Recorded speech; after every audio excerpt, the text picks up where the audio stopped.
Shoot, boy. This is Brothers Talking Shit podcast, episode 130. If you don't know, after 130 episodes, who I am, I'm the Flesh Man. I'm still a fat boy. I'm still calling them broadish. I'm still your Huckleberry. What's up? And I'm Rel, aka Iceberg Shorty, aka the King of Controversial Comments.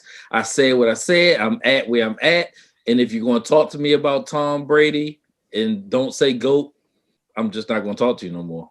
Just is what it is. Alright, man, it's your homie boy Ju, aka the Touring Guy, aka Juice, aka Mr. High right now. And also today, Mr. told y'all niggas that Tom Brady is the greatest quarterback to ever walk in the motherfucking galaxy. I'm ready to pod. Bless up. It's your boy Jay. What going on out there? You know what I'm saying? Big Belly Rude Boys 2 times. And I told y'all TB and TB. We called it. I'm good.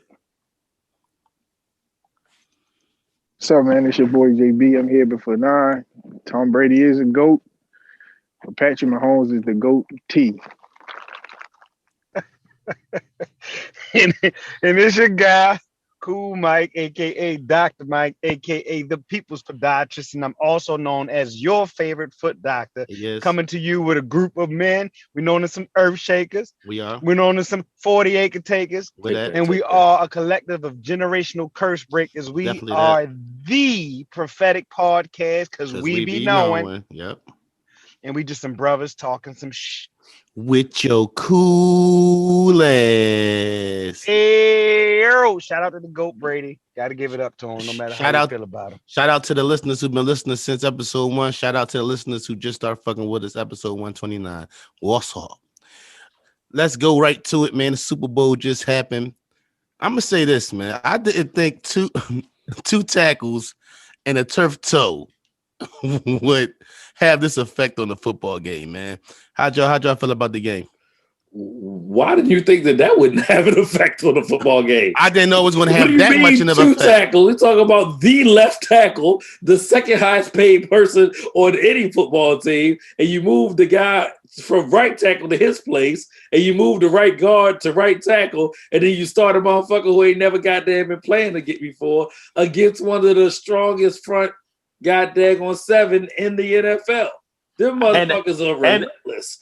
And the most watched game in NFL. So no, I think linebackers did a hell of a job though. David and White, them boys, I think they might be the MVPs of the Super Bowl for real. I was saying Levante David. I thought Levante David did a great job covering up Kelsey and everybody else. Yeah. I mean, you can do that when they don't have no time. They dropping back 7, and you don't got to worry about if Kelsey beat you in a double move, you know you got help over the top. Like, that was just a perfect storm, perfect scheme. Got their ass out of there. You mean cover 2? Yeah, no, it was simple. Like, God damn it. Yeah, there was no scheme there. Bose went away from all of his instinctive, blitz-heavy tendencies and just was like, nah, I'm going to play coverage. They can't block us. We're not going to get cute. Shout out to them. Like Marvin Lewis back in the day. Like, we're not going to get cute. We're just going to rush 4 and tackle and fucking play football. Shout out to them for keeping it simple, stupid. Like so many times you look at your team and something be working one time and it's almost like they overthink it or overcoach it or overcall a play. If that shit was working literally from beginning to end last night for them. And way to stick with it. You got to get the offense. You got to give the offense. They didn't all that down the field stuff. They didn't do it. What you mean?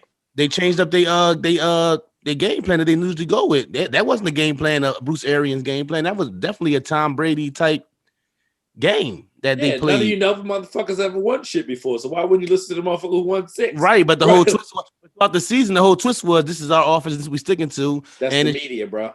No, it was them. No, it wasn't. You said throughout the season. You said throughout the season. This is the one last game that you can play, right? So you're going to put that ball in TB's hands, right? You're going to put you're going to bet on him, right? Like, you know what? We're going to go to what you know better, what you know best, and what you can and what you feel comfortable with.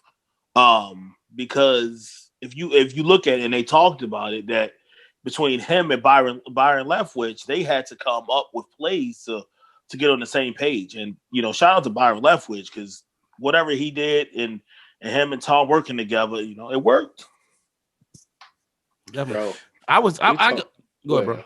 I was kind of disappointed with the. I thought it was going to be a very exciting game, one of the most exciting Super Bowls we was going to ever see. It was. So was it? I didn't feel like it was exciting. It was one-sided. I don't understand why. Like, what are you looking for? The motherfuckers beat the shit out of them, and it was fan-fucking-tastic. It was an exciting. If you're a fan of that, I wanted to see both of them teams win, lose, or draw. Like, I wasn't committed to any situation. Tom Brady and them winning, I didn't feel no type of way about. I wish Kansas City would have came with a better game plan. Really watching that game, being from Philadelphia, it was Andy Reid going back to what Andy Reid used to do when he's with the Eagles. The game plan's not working. Switch it up, change it. Stop going with that same offense that is not working. Run the ball. When they run the ball, they was having success. They said that to break the cover 2, you got to run out of it. And so what you saw was tendencies be tendencies. Apparently, the knock on Andy Reid, that's I mean, I know he coaching genius, I guess, but like that's what I remember as a the Eagles, him. Yeah, that was his thing. Like he gets there and then fall back, and he was pass when he should have maybe ran. Shady McCoy, it was the same kind of thing. So it's hard to critique them when they was the reigning Super Bowl champions and they got back to the dance, but they put up I won't even say they put up a stinker. Like Patrick Mahomes came to play, but like the odds were stacked against him apparently.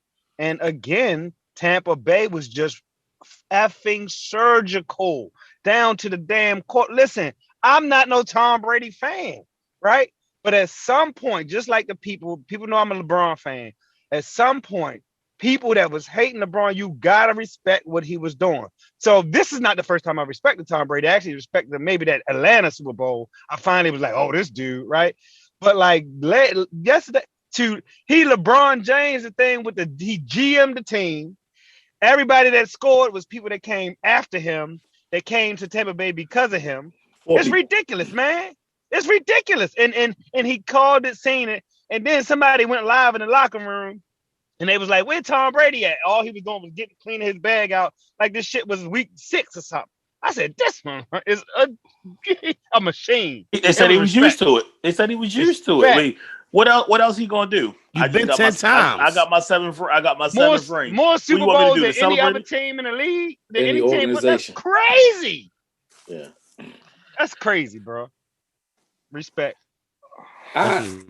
So I'm never the guy who want to see the Super Bowl come down to the last 2 minutes, and you know what I'm saying, time expired, play on the 1 yard line. Everybody, I don't know what people are looking for in the Super Bowl when they talk about, I wanted it to be a close game. Nah, man. Like the 2 best teams, each conference, you put out you like there's nothing after this, right? You put on a motherfucking show and figure it out whatever you got to do. And Tampa Bay figured it out. Like we make it seem like goddamn they ain't beat the shit out of goddamn on Tampa Bay. Even though the score was 27-24 when it was over, they was goddamn turning up. Old boy had 200 plus yards in the first half, right? I thought it was the first quarter. It was something like that. Yeah, because he was just launching it up there. So you adjust to all those things, right? You take away. Ain't nobody afraid of old boy. What's his name? Edward Harlan, whatever the fuck his name is. He ain't striking no fear in nobody's heart. So when y'all talk about running, oh, whoop-de-doo. You had fucking 8 yards here, 8 yards there when he ran for 26 when it was, you know what I'm saying, all said and done on one big play. And that was really garbage time for real. But end of the day, even with that though, bro, when you get in the ball consistency, he might have been more productive. When you get in the ball every 8 or 9 plays, it's hard to catch a rhythm. Even some of the best running backs say that. You know, when you getting a nice dosage of the ball, he might have been more productive with more carries. Well, that clock is a factor, right? So if you don't start off with the run, you're fucked, right? And you can't trade 3 for 7. That's what I was saying the whole game. Right, so what? Like nothing you could have did in the second half that involved run, meaning they was going to goddamn come together. So like you take away again when you talk about the fear that people pumping their hearts from the Kansas City Chiefs standpoint, it's Patrick Mahomes, Travis Kelce, and goddamn Tyreek Hill. Right outside of that, you fear nobody else there. So the running back is not somebody I'm like, oh shit, let me like worry about him pounding up the yards on us. That just wasn't a thing. So you take away they 3 daggone threats, and now you're trading 3s for 7s, right? All day. He ain't getting the fucking end zone. You know what I'm saying? And then you control the clock because Leonard Fournette is still a motherfucking monster, right? Still. They let him go way too early. Dummies. Like the only person it's crazy. It's crazy. He wasn't never not a monster if we really stop and think about it. I mean, I guess he had that out of shape season, but wasn't he still like a low 1,000-yard rusher? You know what I'm saying? Well, he I mean, no bust, right? You got to think about it too. When you don't have the weapons, especially with a running back, when they can load the box with 8, and because they don't respect your quarterback and they don't respect the receivers, I don't care who you are, it's going to be hard to run. So I mean, if you on a team, whereas though I'm not rolling with that. You don't think so? Jamal Lewis was a prime example. We had a shitty quarterback. They stayed with 8 in the box. He had 300 yards against 295 against Cleveland and hit 2,000 yards that year. Yeah, Cordell we Stewart. Also had I was at that game. We also had role graders for blockers though too. They don't make them like that no more. I'm just saying. No, I feel you. The quarterback running back comparison. Yeah, we didn't have a quarterback, right? So like Adrian Peterson ain't have a passing game for years, and he just. But yeah, he ran for 2,000. We had who was? Yeah, we talking about Hall of Fame. I think Christian Ponder was the quarterback. Right. You don't laugh that hard, JB. Don't laughing that hard. He laughed real hard. Right, like the Jets. Like the Jets have been to like, don't do that. Don't be that guy. Okay, like just relax. Shane McCoy got 2 rings back to back. Who got more playoff wins in the last 20 years? I'll wait. Probably us. I'll take that. What are you talking about? I don't think. No. That's actually not true. Y'all got more playoff wins than us. You sure about that? 2 AFC matter of fact, 3 and that's AFC it. title games. 3 AFC title games. Well, who? It's just 2000. Vinny and them went in 2000.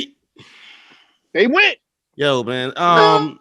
Any more Super Bowl? We talk about the Jets. That's not what we're gonna do. The only we trying to keep. Hold on. We trying to keep people listening. We don't want to lose people talking about the fucking Jets. All right. The only person scoring for Kansas City was the dude that streaked down the field that ran from security. That's the only person scoring a touchdown for Kansas City. Somebody came on the field. Listen, I turned the game off for like 6 minutes left. I ain't gonna hold you. I was like, no. They had some dude came out there and ran across, and he the only person that scored for Kansas City in the end zone.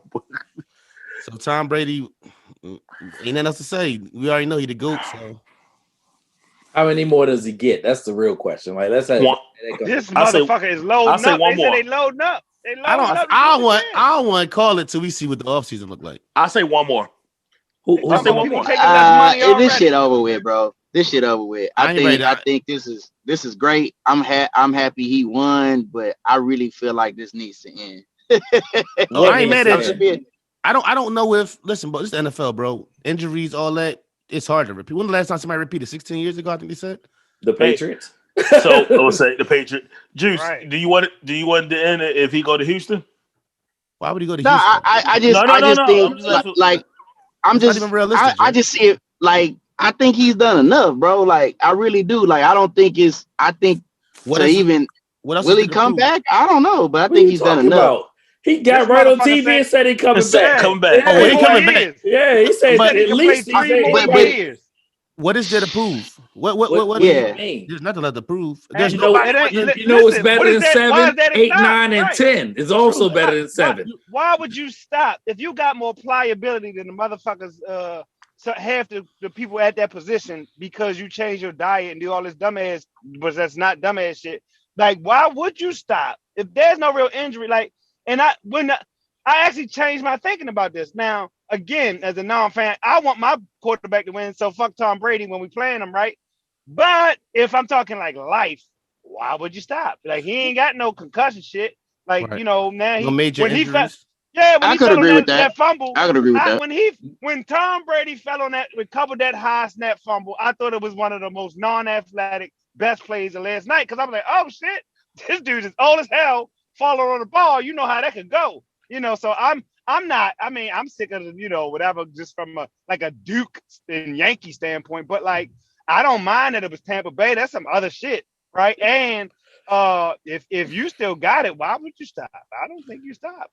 I don't like how we put a cap on people's lives, right? That's like it don't mean nothing, right? LeBron James at year fucking 18 looks like it's year 5, right? This motherfucker jacking up threes like he goddamn Steph Curry and he hitting.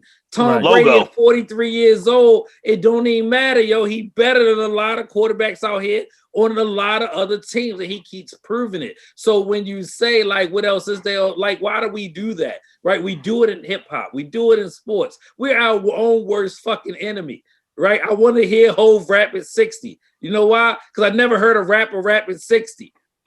Why not? No, I'm not saying as far as doing music.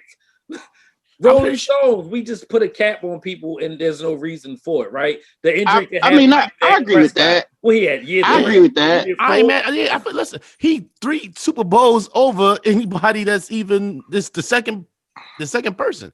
Ain't not if you want to play and that's what you choose to do, and the team assign you, play your heart out. I'm not mad at that. Well, he in a deal right now. It ain't like that's the way. And more people, more people are going to want to come. Like, that's what y'all don't get, right? You can get Antonio Brown for the cheap. You already got Rob Gronkowski for the cheap. Where else? Mike Evans said he already ready to give some money back. And Bruce Arians was like that.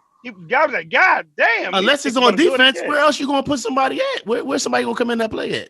What do you got mean? On the offensive side, I'm talking about Shady ain't probably going to stay. Like, motherfuckers going to come, dog. And you got Fournette, and you got Shaq Barrett gone. Shaq Barrett going, he gonna get the check. He played his way up out of there. Yeah, he get the bag. Right. Unless it's on the defensive side, I'm saying offensively, y'all got unless it's the line or something. The line solid. I think the line one of the best lines in the league. Boy is Godwin, good one. But they said they might franchise tag him. I'm saying if everybody come back, it ain't enough balls already. I feel like because Goodwin, whatever his name is, a Godwin, whatever. How many catches he had? How many catches Evan had? I know. Ask them fuckers how that confetti feel. Oh, no doubt. But I'm pretty sure you wanted to get off more in the Super Bowl too. Like, don't matter, yo. That shit don't matter, yo. That ego shit, man. Fuck out of here. They already said they said we are not worried about that. They already said that. That's good. That's good. You don't find teams that do that too often. I'm just saying. Shout out Shaq Barrett, be more zone right there. As far as but know what else is going to tell going into the next year is going to tell because everybody going to be how people be in people's ear. Damn dog, this year, next year might not be so. Everybody might not be so easy going about not getting the ball. It sounds good the day after the Super Bowl. You get what I'm saying? But then when it comes contract time and then the numbers ain't looking like them numbers. Well, look, we won the Super Bowl. I sacrifice. That's not going. Management going to use that against you. You know that. That's ego shit, yo. I'm talking about your check. That's ego shit. How many millions do you need? All right, but I feel you. But I think the boy Godwin ain't gonna want a major check. He gonna want a check. But his numbers, that's a franchise tag. His numbers 2 years ago and his numbers last year. Well, look, you only got this amount of receptions. If we look at other players in the league who got this amount of receptions, your money. But you're not gonna compare that to I would say that's apples and oranges right there. But you know, Jameis Winston to Tom Brady. Understand what I'm saying, bro? That's what I'm saying to you, bro. I'm talking about management. When they got to cut that check, and we got a salary cap to stay under. You get what I'm saying? I get what you're saying. Come on. At the end of the day, they want to keep you, but they're going to sit back here and say. But that's the nature of the league. I think that's why it works so well. It ain't too many owners that's just gonna be like, you know what? I pay everybody. I don't care. That's not even winning the Super Bowl. You know what I'm saying? Right, but I take a fresh AB for the cheap over Godwin today. Still, I still think AB is a better fucking receiver than Godwin. Hold on, let me ask you this: how do you think AB going to be a year after winning the Super Bowl, as far as his attitude and the way? You think he's going to be able to stay on track? I think that he's going to get on track, just like they kept Randy Moss on track. Absolutely, 100%. I 100% believe that. By they, you mean Tom Brady? Apparently, that's exactly what I. Tom Brady had to babysit his ass all summer because he might be off the. He stayed at his house. So what? Stayed at his house. He babysat him. He said I could do it. I don't know. Everything they tried to hit AB with was shit before he got to Tampa Bay. Oh shit! Like what we talking about? It's gonna be fun to watch, to say the least. Hey man, they played it perfectly, man. These dudes was doing commercials during, leading up. They had the commercials before the game about him and Gronk and all that. That's gangster, man. That's gangster. So what y'all think about the other festivities of the halftime? I heard The Weeknd been getting a lot of slack for his performance at the halftime show. Yo, that was So I want to say I watched maybe 3-4 minutes. I watched the whole thing, and that was probably the worst halftime that I can remember in a long time. No, the shit that fucked me up. Are you a fan? Let me ask that question. I like the Weeknd. I like the Weeknd. So what was bad about the performance? Is what I'm confused about. It wasn't. It didn't move me. You know, like when a performance was to move you, right? It didn't move me. I was just like, eh. That's the first Super Bowl halftime show I actually sat through. Honestly, I was in shock that they let him say, "I can't feel my face when I'm with you" on national TV. That shit right there was just shocking to me. Like, because we know he's not talking about how happy he is. He's talking about cocaine. Then somebody say. I feel like we should be past. We should be past. Like I feel like. No, I'm just saying. White America. No. I get exactly what you're saying, but I think that's like a presidency ago. I feel like this shit ain't going back in the can. Like what? We shouldn't have to pretend that everybody is fucking squeaky clean and nobody ever did shit in life. Not even our fucking politicians. Let people off the hook. So you book a nigga like The Weeknd, who one of his famous songs is about cocaine. You so the fuck what? I mean, at this point, it's veiled enough. Like he ain't, I snort my face off when I'm with you. He ain't even say that. Like I don't even. But I get what you're saying. Yeah, I was just shocked. Like, damn, run that one. I just feel like I feel like Nipplegate today would not get Janet Jackson banned for fucking ever. Like that shit. We passed that shit, man. Yeah. Even though I think The Weeknd is weird, you know what I'm saying, just overall as an artist, I really don't even care about the halftime no more. I mean, it's gonna get whoever's the most attractive, wildest artist is gonna get that spot from here on out. I think that we're desensitized from a lot of topics nowadays. So they say he put up $7 million of his own money. They said he did. Mm-hmm. They said he put up $7 million of his own money. What is there something to be said about the fact that her, Jasmine Sullivan, and The Weeknd were part of the Super Bowl situation, and Hoover's had some type of input on that? Is there something to be said about that? No, we the culture. Right. I'm just saying, like, since him being in there, I'm saying him being in there, you don't think that had some kind of effect on them? No. I think so. Entertainment. Why so? Give them motherfucking credit for what? For what? You think they would have went with if you'd have had the same people in? Come on, they not checking for her. What? CBS not checking for her. It's not CBS's thing. Oh, whoever in the NFL is? Yeah. I don't know. What? I think the NBA be a lot more. The NBA be on a lot more hip stuff as far as like our black music than they still got the fucking that same song. They still got that same song for Monday Night Football. Monday Night Football. Think about the past 10 Super Bowls. How many acts were not black? I don't know. Jay would have to look it up. Even if they had like a partial, if they had. Jay, look it up. The last 10 Super Bowl acts. I don't know. I was just shocked to see 3 of the people that like The Weeknd. All right, I like her. I like Jasmine Sullivan. I was kind of shocked to see them put that in there like that. Let's talk about the climate of the world, right? So you're not going to have the white person out there singing "Lift Every Voice" and sing. Let's go ahead and stretch that. So that had to have been a black person. Jasmine Sullivan performed with another with a white dude. Right, so she wasn't out there by herself. That was a duet with another person from a different race. And then you had The Weeknd. He's fucking Canadian, right? like I just don't. I'm not like, and I'm the person to be on shit like that. I just don't see the comparison, right? Beyonce performed and Bruno Mars performed. Like all those things happen, right? Like Justin Timberlake performed. Like, so fucking what? J Balvin was there last year. Like, it's just. Missy was there 3 years ago when she was performing. Nelly Furtado. She came out with somebody, didn't she? So the last one was Sullivan, to your point. Shakira and J-Lo. Yep. And then you had Maroon 5 right in 19. Yep. You had Justin Timberlake. Then you had Lady Gaga. You had all these black people. But you had but hold on. Justin Timberlake had the Tennessee Kids. Maroon 5 had Travis Scott and Big Boy on with him when they was in Atlanta, right? Yep. Coldplay had Beyonce and Bruno Mars and Mark Ronson. Mm-hmm. Katy Perry had Lenny Kravitz and Missy Elliott. Bruno had Red Hot Chili Peppers when he had it. When Beyonce had it, she brought out Destiny's Child.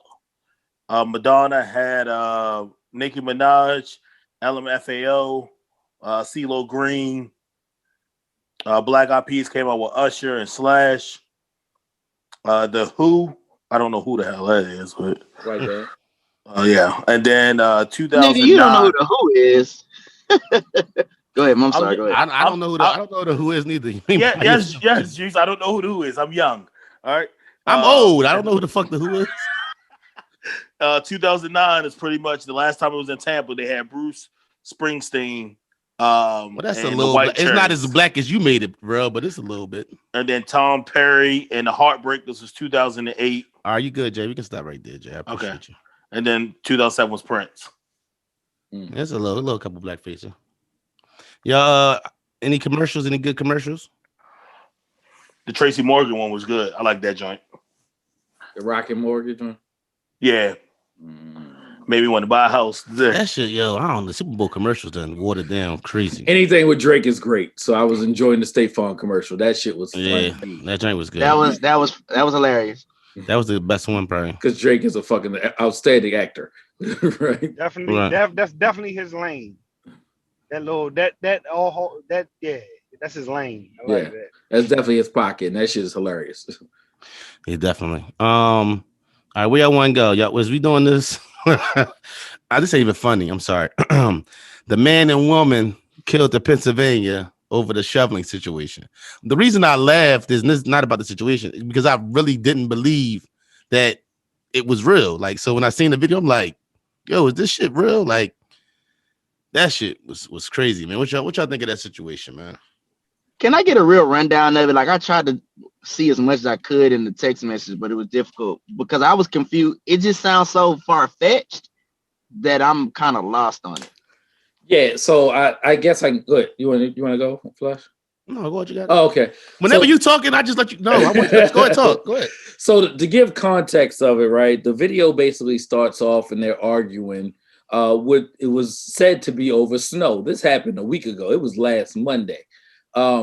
You see the gentleman arguing back and forth with another gentleman, and the other guy's wife is there, basically egging the husband on. Then a gentleman walks into the house, gets his handgun, and starts shooting at the couple. Right? He shoots the wife a couple times, shoots the husband, and you just basically hear them both moaning. But then the assailant, the guy with the gun, goes back into his house, gets his AR-15. Hold up, bro. It's some people that come through and I forgot about that.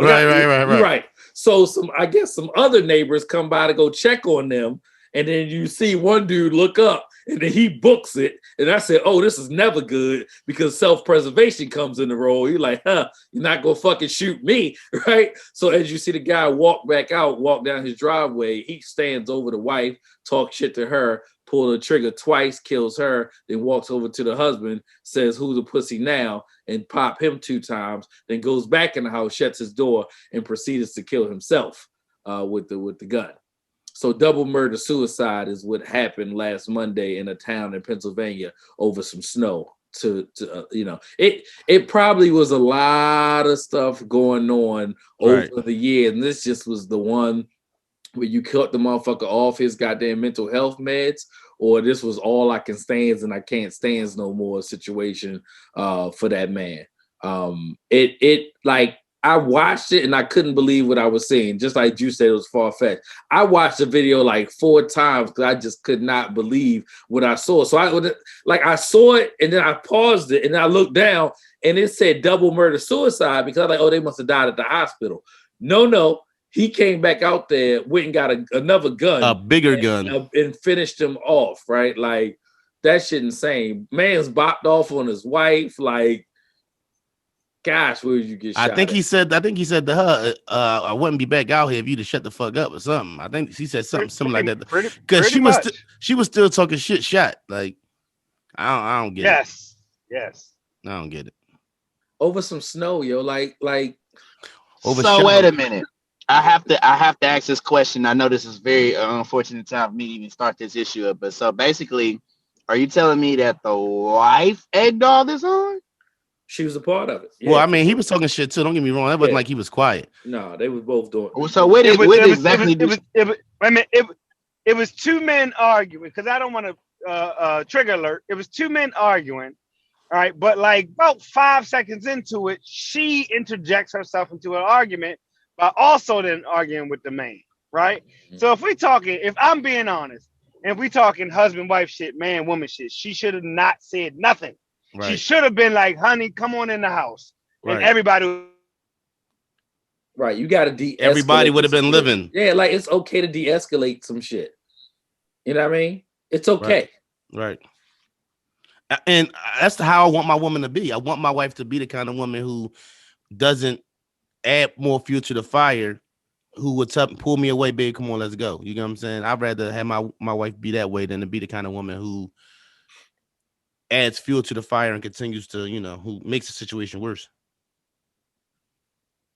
Shit was crazy. But that's a prime example of that, like, you just gotta de-escalate some shit because you don't know what another motherfucker going to do. Like that shit just is wild to me that you didn't think that through. Like, I understand getting in an argument, I understand being upset, but dog, if you come up to every case and scenario and the end scenario is I might die tonight, you should probably shut the fuck up. Like, literally, I live my life and make decisions like that. Like, let me see about going to this club. If all of those things end with me possibly getting shot, walking past King Von and Lord Daryl, whatever the fuck his name was, and me catching a stray, hookah's not for me tonight. You know what I'm saying? Go ahead, JB. I think, did y'all see the part where it looked like she approached him with, like, some people thought it was a gun, but it turned out to be her phone. So, but this is after he had the gun. My thing is, she didn't have the wherewithal to like, hey, he's not joking anymore. Right. What, you know what I'm saying? Like, he had the gun and she's still like, go ahead, try it. Like she was going to film him. And I'm like, yeah, they would. No. Can y'all hear me? As if the phone had a fucking bulletproof shield around it to protect you like you're fucking from the Amazon. What is wrong with people, yo? That's that Karen shit. That's that privilege shit. She even said, she was like, we got a camera. And they were like, the reason he was calling him a pussy is because he had a gun in his hand. He was like, put the gun down, you pussy. Put the gun down, you pussy. They knew he had a gun. Even if you look, even when they was firing, it was like a delay. They didn't duck at first till they got shot. They think somebody playing. I don't play with somebody got a gun. You don't somebody can't think, they just playing about that. You know what I'm saying? If somebody got a weapon in general, I can't take it like you playing or you joking around or he's just trying to scare me. Can't live life like that. One of my greatest sayings that I say is, I don't play with my life. I'd rather play with yours. You put a weapon, if I pull a weapon out on you, I intend to use it. I'm not pulling it out. Hey, look how shiny it is. Or look at this, or look at that. No, I'm not doing that. I don't pull it out. You pull a weapon out just straight to use it. Point blank, period. And as soon as you see that shit, you should be, all right, you know what? We'll address this another day. I'm bouncing away. All right. First off, I'm not talking to anybody with disrespect. I'm gonna always come in cool, calm, and collective. If it's some snow, whatever it is, I'm sure we could take care of it. It's not a big deal. If you go in that house in the middle of an argument, and I know we didn't break away from the argument, my nigga, I'm not standing there. That's number one. Number two, I'm always talking with people with the intent if shit goes left. Like if somebody feels something going left, that I'm on my toes with my life anyway. Also, trigger alert, I gotta say it like this. Learn how to shut a bitch up. Because guess what? That word doesn't have anything to do with somebody when you end up dead. So what? You know what I'm saying? Like, shut the fuck up. Let me finish this shit as a man. Because that shit, you know what I'm saying? We got to stop treating mental health as if it's also not as fragile. Like, that shit, I don't know what happened when it's a man and woman. This nigga called me a pussy. Then she looking at me is like, who knows how he feels at the. I'm not trying to, again, I'm not saying anything is right or wrong. It's just that the fact that these people think that their words wasn't equally antagonistic to whatever this man is doing is idiotic. Like, and we see, we threatening. For most part, Juice, you're not used to it like that. But I don't know how it is in Baltimore, fellas. But up here, it's like it gets a little edgy in the hood when it comes to like them parking spots get dug out and shit. Like shit get real, like can go left or some block argument shit just because somebody dug themselves out of a parking spot. It's some people that feel like they house is there and should nobody park in front of their house. I know people who have a handicap sign in front of their house, but get mad if somebody else with a handicap sign parked there. They can park there. It's just like that shit is real chippy in the hood. That's not always true. As far as what? So somebody else can park in your handicap spot if they got handicap stickers? Yes, because if they have a handicap parking spot in front of their house, then it matches their handicap placard. It goes in their window and it goes by the number. It's not a universal handicap. But like in Baltimore, when it snows, bro, you got people come out with their lawn chairs. Right. They put plants out in front of. They snowed it. I mean, they shoveled that spot out. They put cones out. They put plants. They put chairs. Anything they can do to make sure that everybody know that's my spot right there.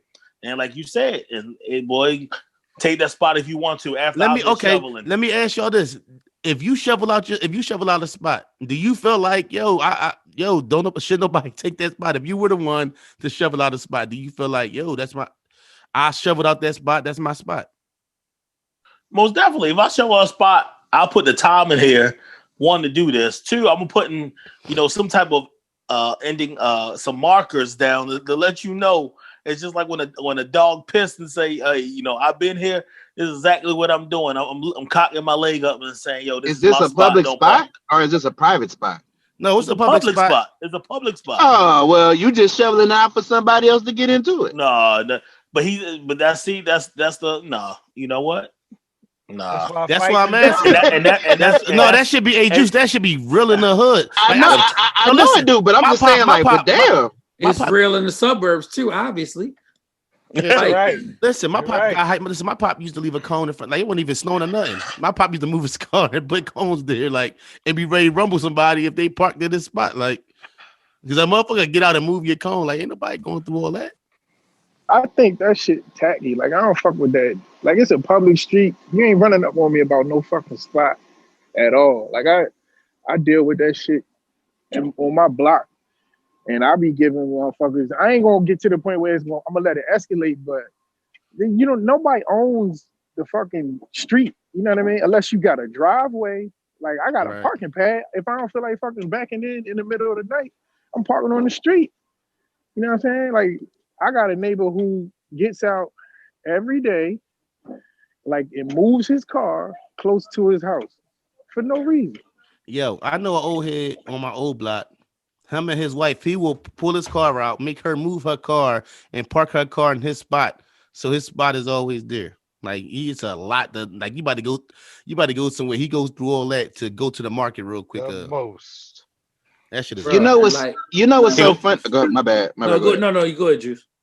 I would say, what's so funny? This goes to show you how we have to be mindful of people's like hearts, mind, soul, environment, because this shit y'all saying to me is damn near making me angry, and I don't have to deal with it because it just seems so wild. It's like, wow, like I don't even imagine tripping over spaces just because of how we are, just because of what it's like here in the environment.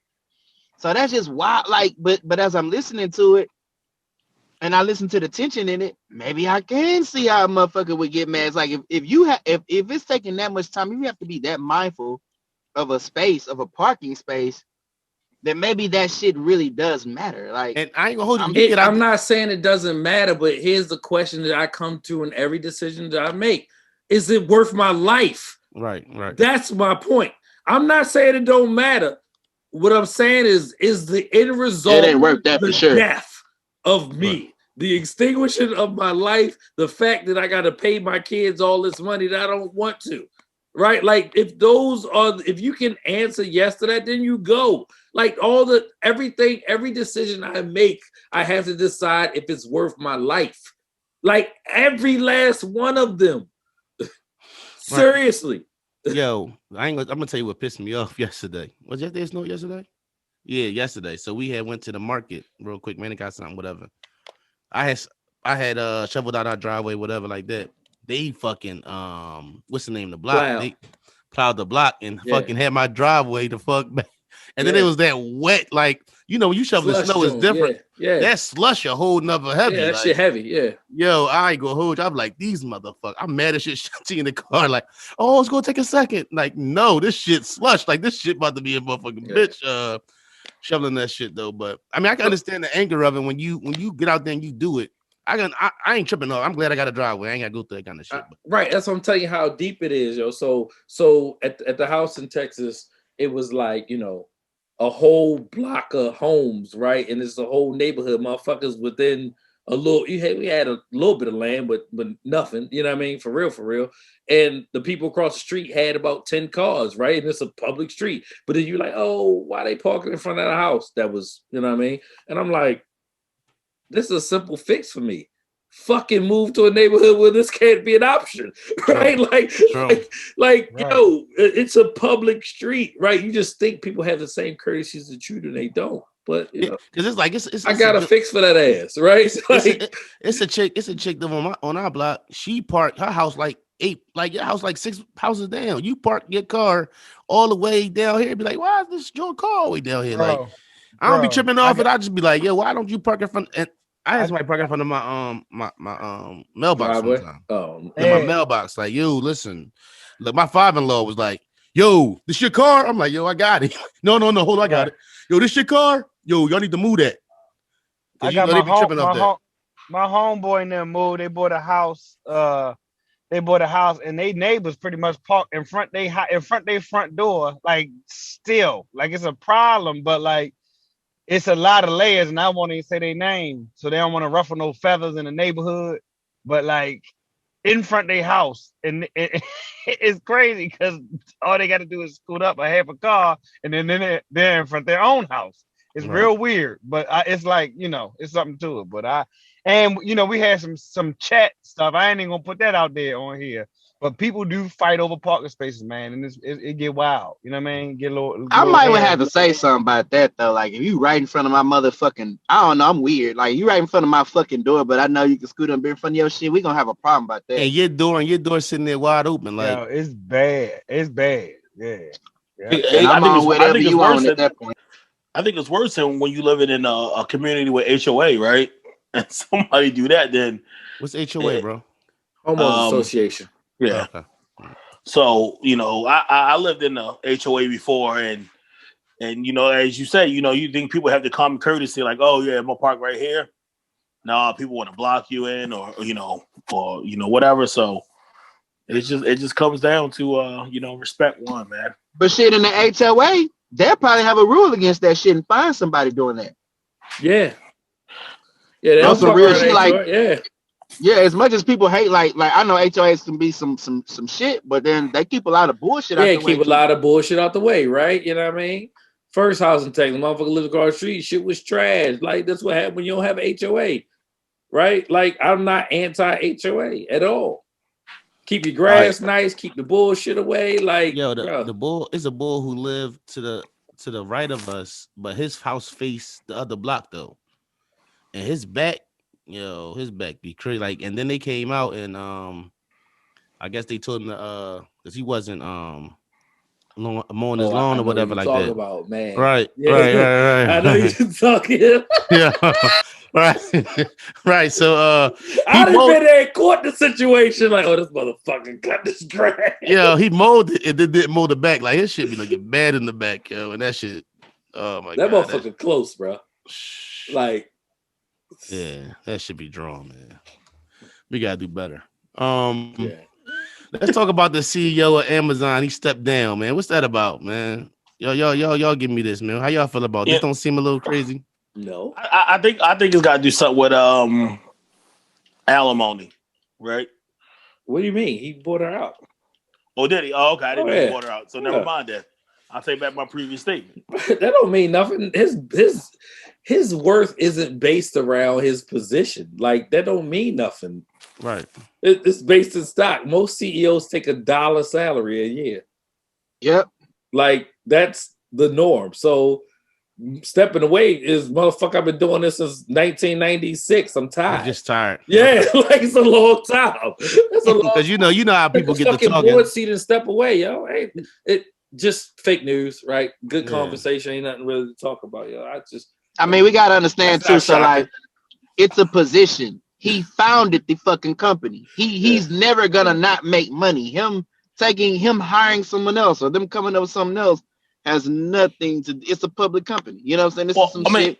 The only thing he did was promote the CEO of Amazon Web Services, AWS.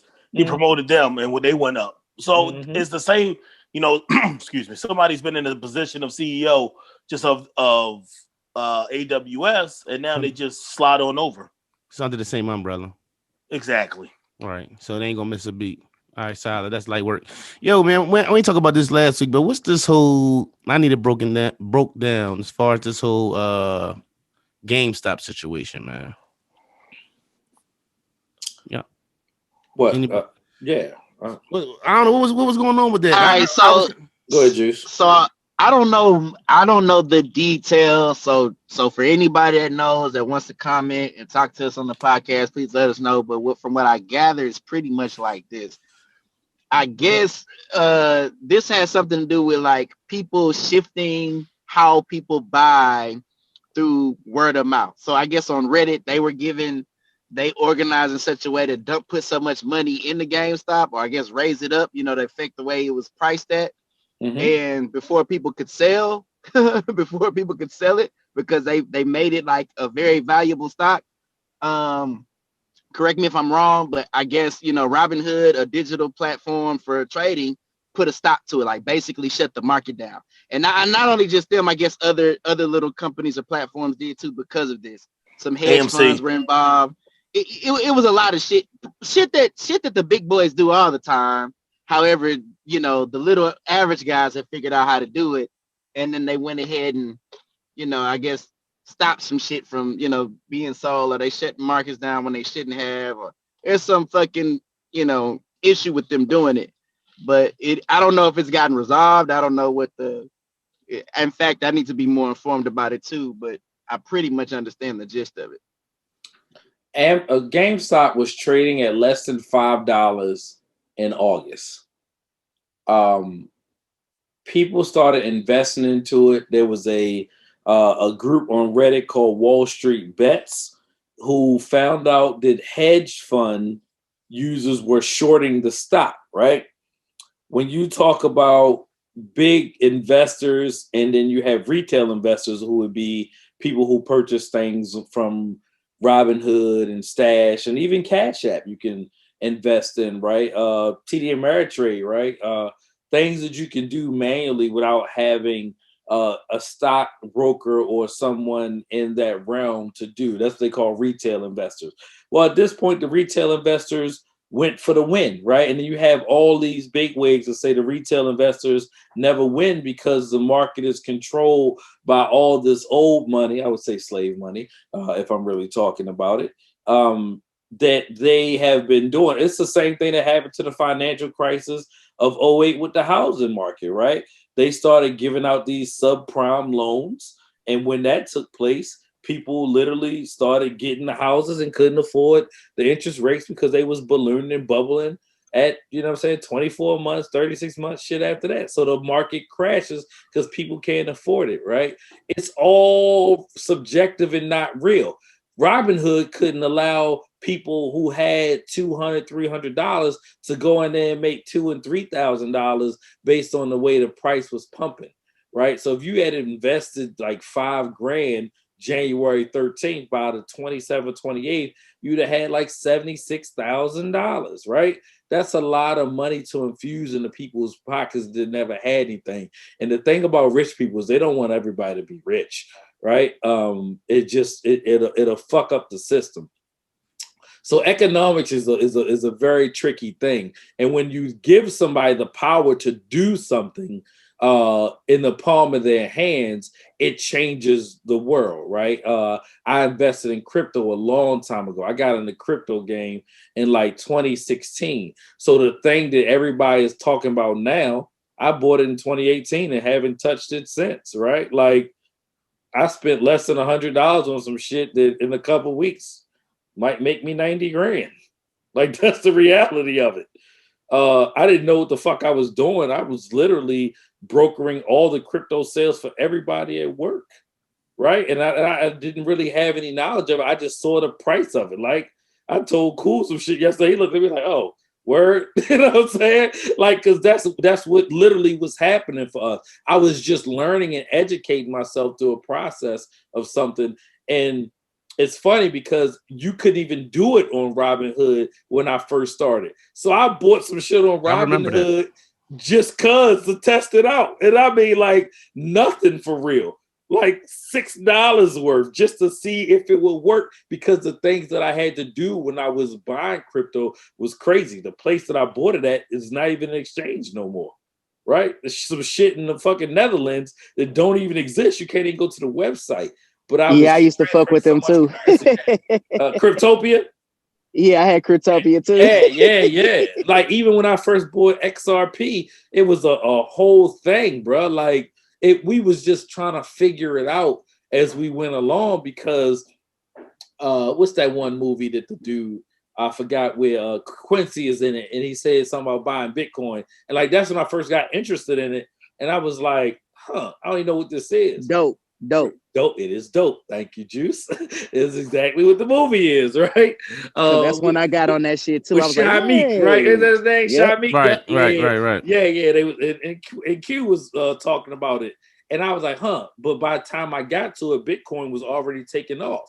I remember when it went to $18,000 on my birthday, right? So I started looking at things that I was watching because they had a whole chart. Like, had you invest $1,000 in this, and where it went, it would have, you know what I'm saying, took off at this point. When I bought Dogecoin, I bought it at 0.0001. So I got a bunch, right? It's at like 8 cents now. You know what I'm saying? Like I've made a shit ton of money, much more than what I had. But people buying at 8 cents is really like a penny stock right now. So it's cool. If it go to $2, people who buy at 8 cents win too. Right, with the people who bought it like myself, like shit, you know what I'm saying?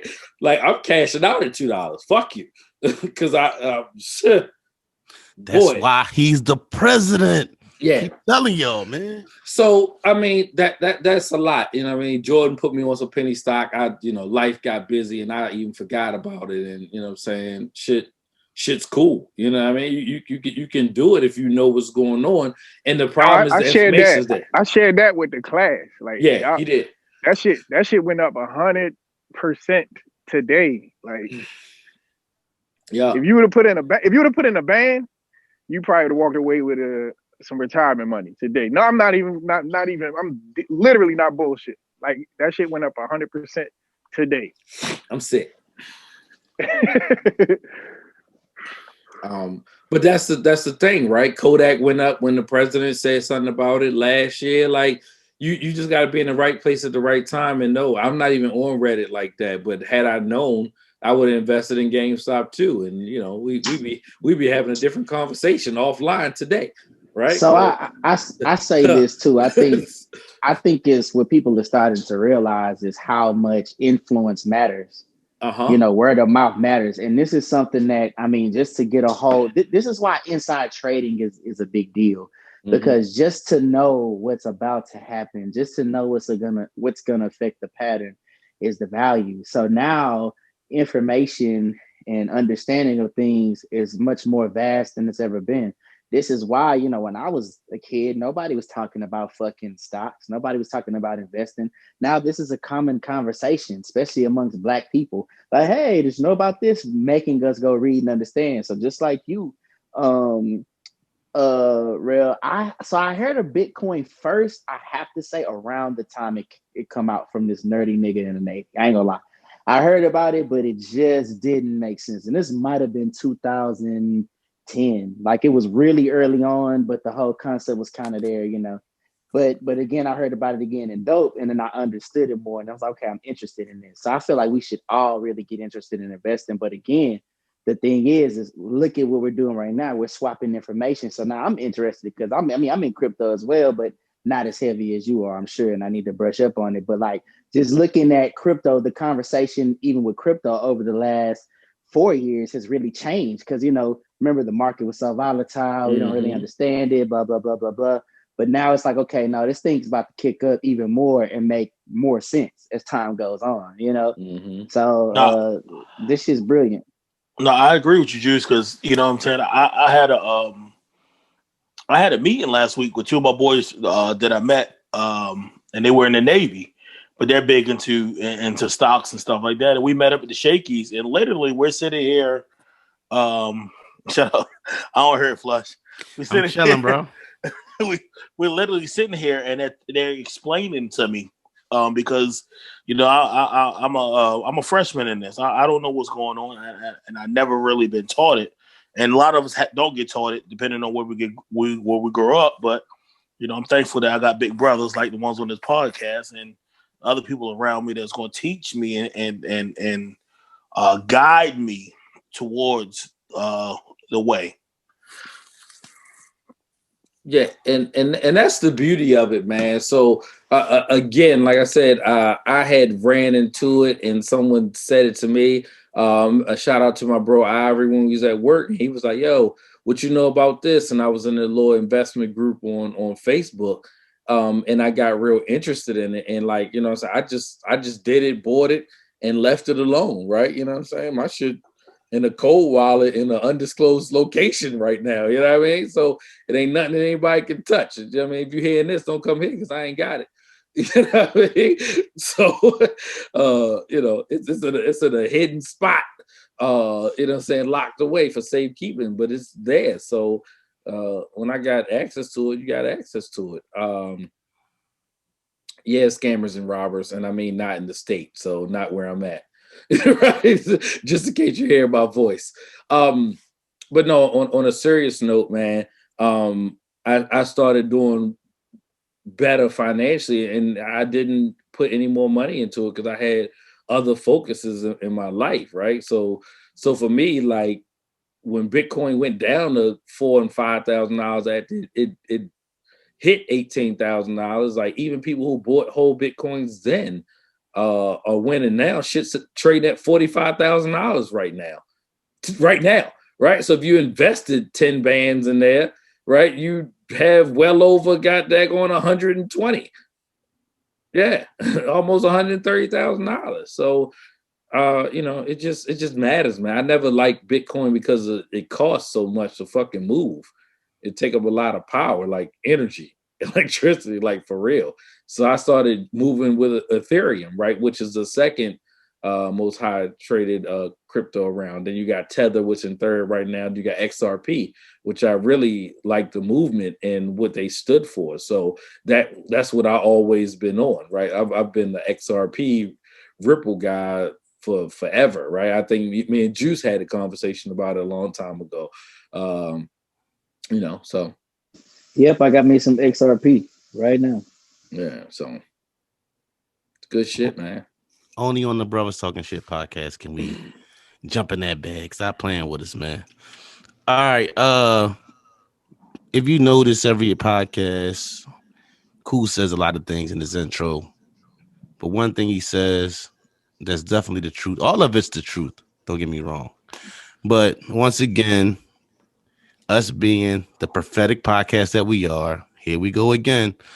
Joe Buttons brings his podcast to Patreon, right? Patreon. Yeah. Button is being made the head of creator equality at Patreon as part of the deal. Man, we said this. When was it? When that deal ended with Spotify, bro? October, November. It's at least 10 episodes ago. Fourth quarter. Yeah, so fourth quarter 2020. And it was a whole thing with Charlamagne having a lot to say, and a lot of people saying, "Oh, Joe burned bridges" and all that. And I can recall me saying, like, "Yo, listen, I don't know. And first of all, let me start off by saying Rel is the biggest Joe fan. So Rel kind of made me listen to Joe because I thought Joe was a hater. But since I've been listening to Joe, I've been rooting for Joe and his podcast and what they do. And when all those things happened with Spotify, I was really like not feeling like what everybody else was saying, like, oh, he do bad business and he messing it up for himself. From the vibes I got and listening to him, I just didn't believe that. And as we see 6 months down the road, we're seeing these chips start to fall into play. And it's interesting to me because, maybe you don't know, but we do have a podcast. So I'm interested in seeing what the big dogs in the podcast game is doing and what they're making available and the moves they're making. So, I root and I like to see those things happen. So, here we go again. I think we all kind of believe that, it's not over for them and, they're not taking those steps backwards. And I think those chips are starting to fall into place of, what Joe was telling us 6 months ago was about to happen. So can I throw this out there, bro? It's like this, understanding the value of yourself and the audience you build. Right. You don't really understand the value of that when you have to share it. You don't understand the value of that when there's hidden information behind your brand, how it's being promoted that could be beneficial to you. So you think about it like this: Patreon, that's basically putting, your content behind a paywall. You can do that. So for instance, let's say you had every game, every week you had this special show, whatever this podcast was, and you had a special guest that they could only come see if they get behind this Patreon. So let's just say, I don't know, let's just say we had a special interview with, with Quando Rondo, some type shit, special only here, but in order to get that, you have to pay $5. What could you do with that? And that's just a little example.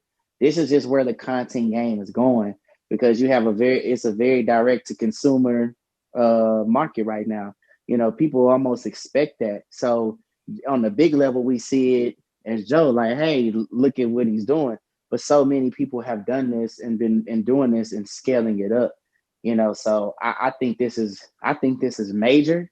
I think that you're seeing it in a pretty new market still. Podcasting is still very wide, maybe not as understood and really carved out, which is great. But you're going to see this in other places. You're going to see this with movies. You're going to see this, if you have a movie coming out, you want to put that direct to the consumer. Whatever, all these platforms are going to enable people to do that, and that's very powerful. So, you won't see, this won't change. You will see people follow behind him, especially when they see how much money it really accumulates.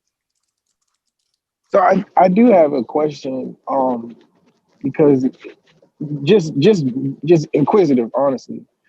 But I fuck with Joe's movement since he's established himself as this, for lack of a better word, like podcast mogul. The infrastructure that Patreon has, I don't like, and I'm asking if anyone knows, because I don't know.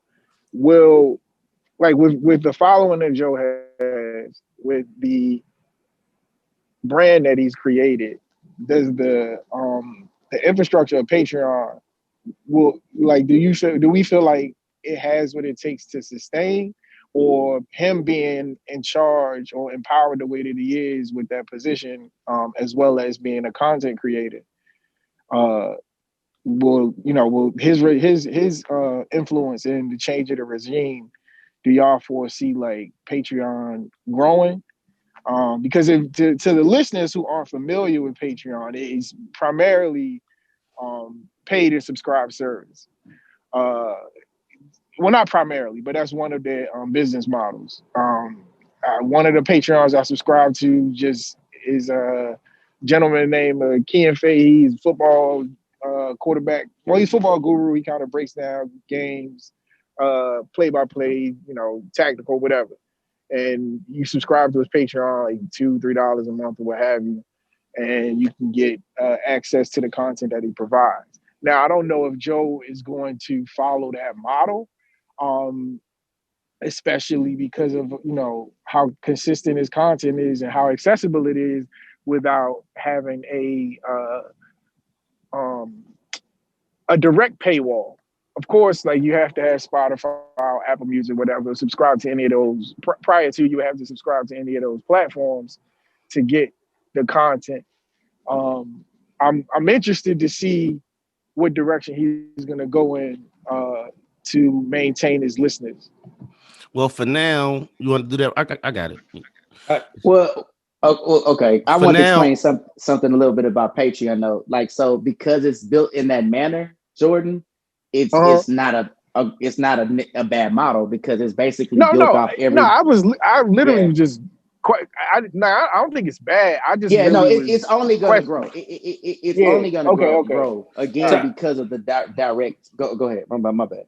No, you're fine. I just want to clear this up, make sure there's no confusion. The podcast isn't directly just on Patreon. It's extra content that people are paying for. The only podcast is not available is on Spotify because they're not on Spotify anymore at all. Right. Yeah. So everything is going to be an extra episode. Right, well, extra stuff in general. So I subscribed. Like you said, I'm the biggest the biggest Joe Budden fan around. He's in my top 5.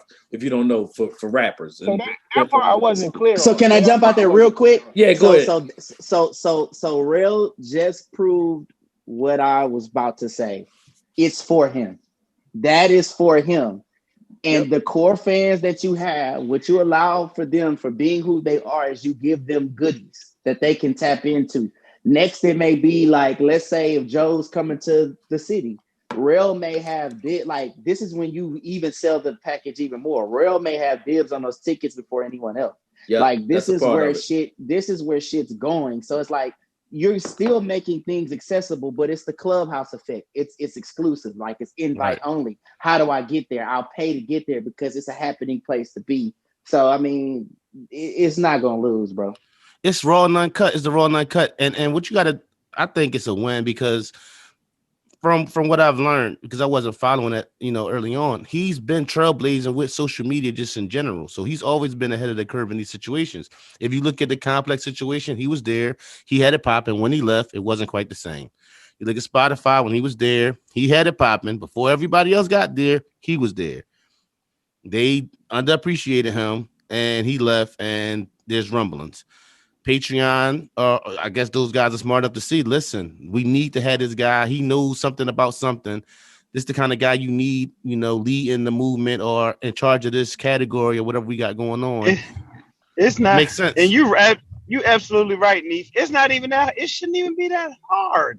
It should not even be that difficult to see, somebody like Joe. Like just knowing his name is a big deal because he was a rapper, remember?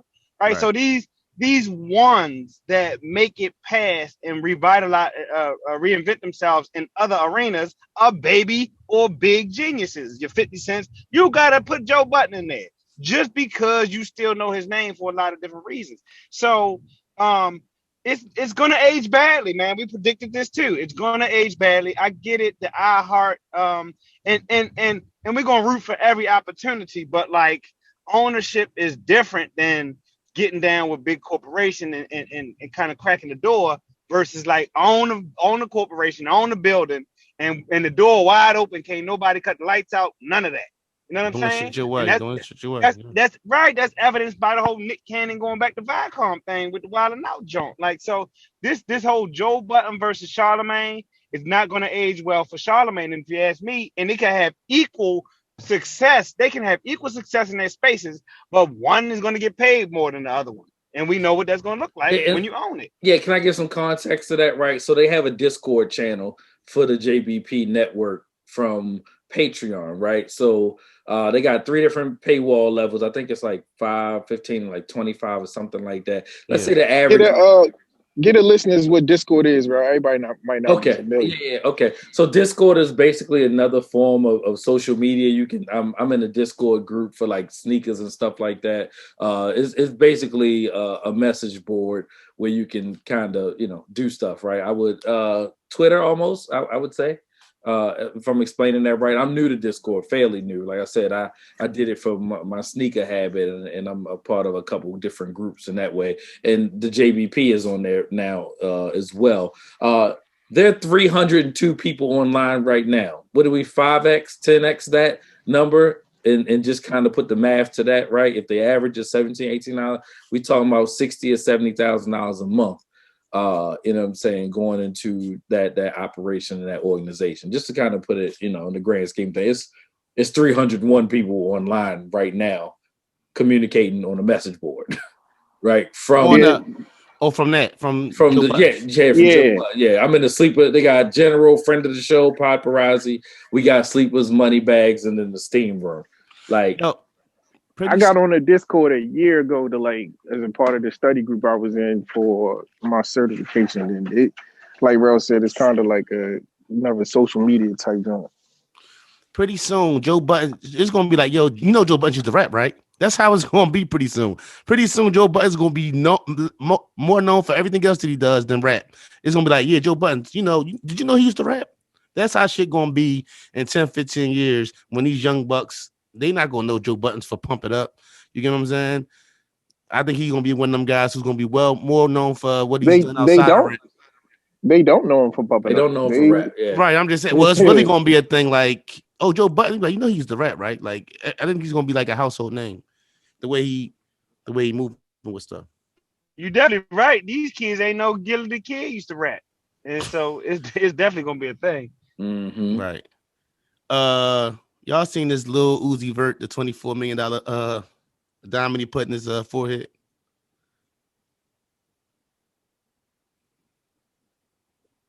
Okay. Next.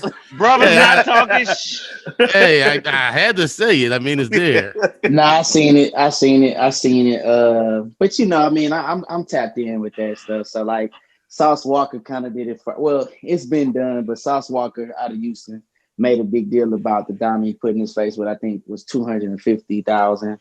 And so then now you hearing about, rappers doing rapper shit. Oh, so you trying to see the bull from Houston, the bull from Philly is doing what the bull from Houston doing? Is that what you're saying, Juice? Exactly. I mean, maybe Jordan can back me up on this, but Sauce do a lot of shit that niggas like he make a lot of niggas. Juice, I can back you up on this a little bit because I don't mess with Vlad TV no more. I mess with the black guy. Say Cheese and the guy Sauce Walker be all on there, and basically he predicted that somebody gonna copy me and say, "What are you gonna do? Put it in the middle of his face like Thanos and them?" And that was like, that's what he said. Yeah. Oh, wow. Because so here's the deal. I'm sorry, guys, I have to go here. Hey, Houston do get bopped off a lot. Like that's one of the things that people here get angry with. So Sauce has been the guy to say, hey, a lot of this shit y'all take, like the whole Sauce thing, dripping, all that shit, like we was doing it first. So he always he has that thing with the Migos, then he just has that thing with a lot of different people saying they taking the Sauce. So yeah, like exactly, like y'all tap in on Say Cheese Digital, they beat like they'll always show you what they doing and what's like kind of hip and fresh and new. And people take that shit and just run with it. But, I'm just saying, no hate, no Philly. Oh, no, I'm just playing. Philly. I ain't just playing about that. I don't know Lil Uzi Vert. Only little Uzi Vert song I know is All My Friends Are Dead. Is that even the name of the song? I don't know this name. That's horrible that you know that was song. EXO Tour Life is the name of the song. Oh, and P's, was it P's and Q's or something?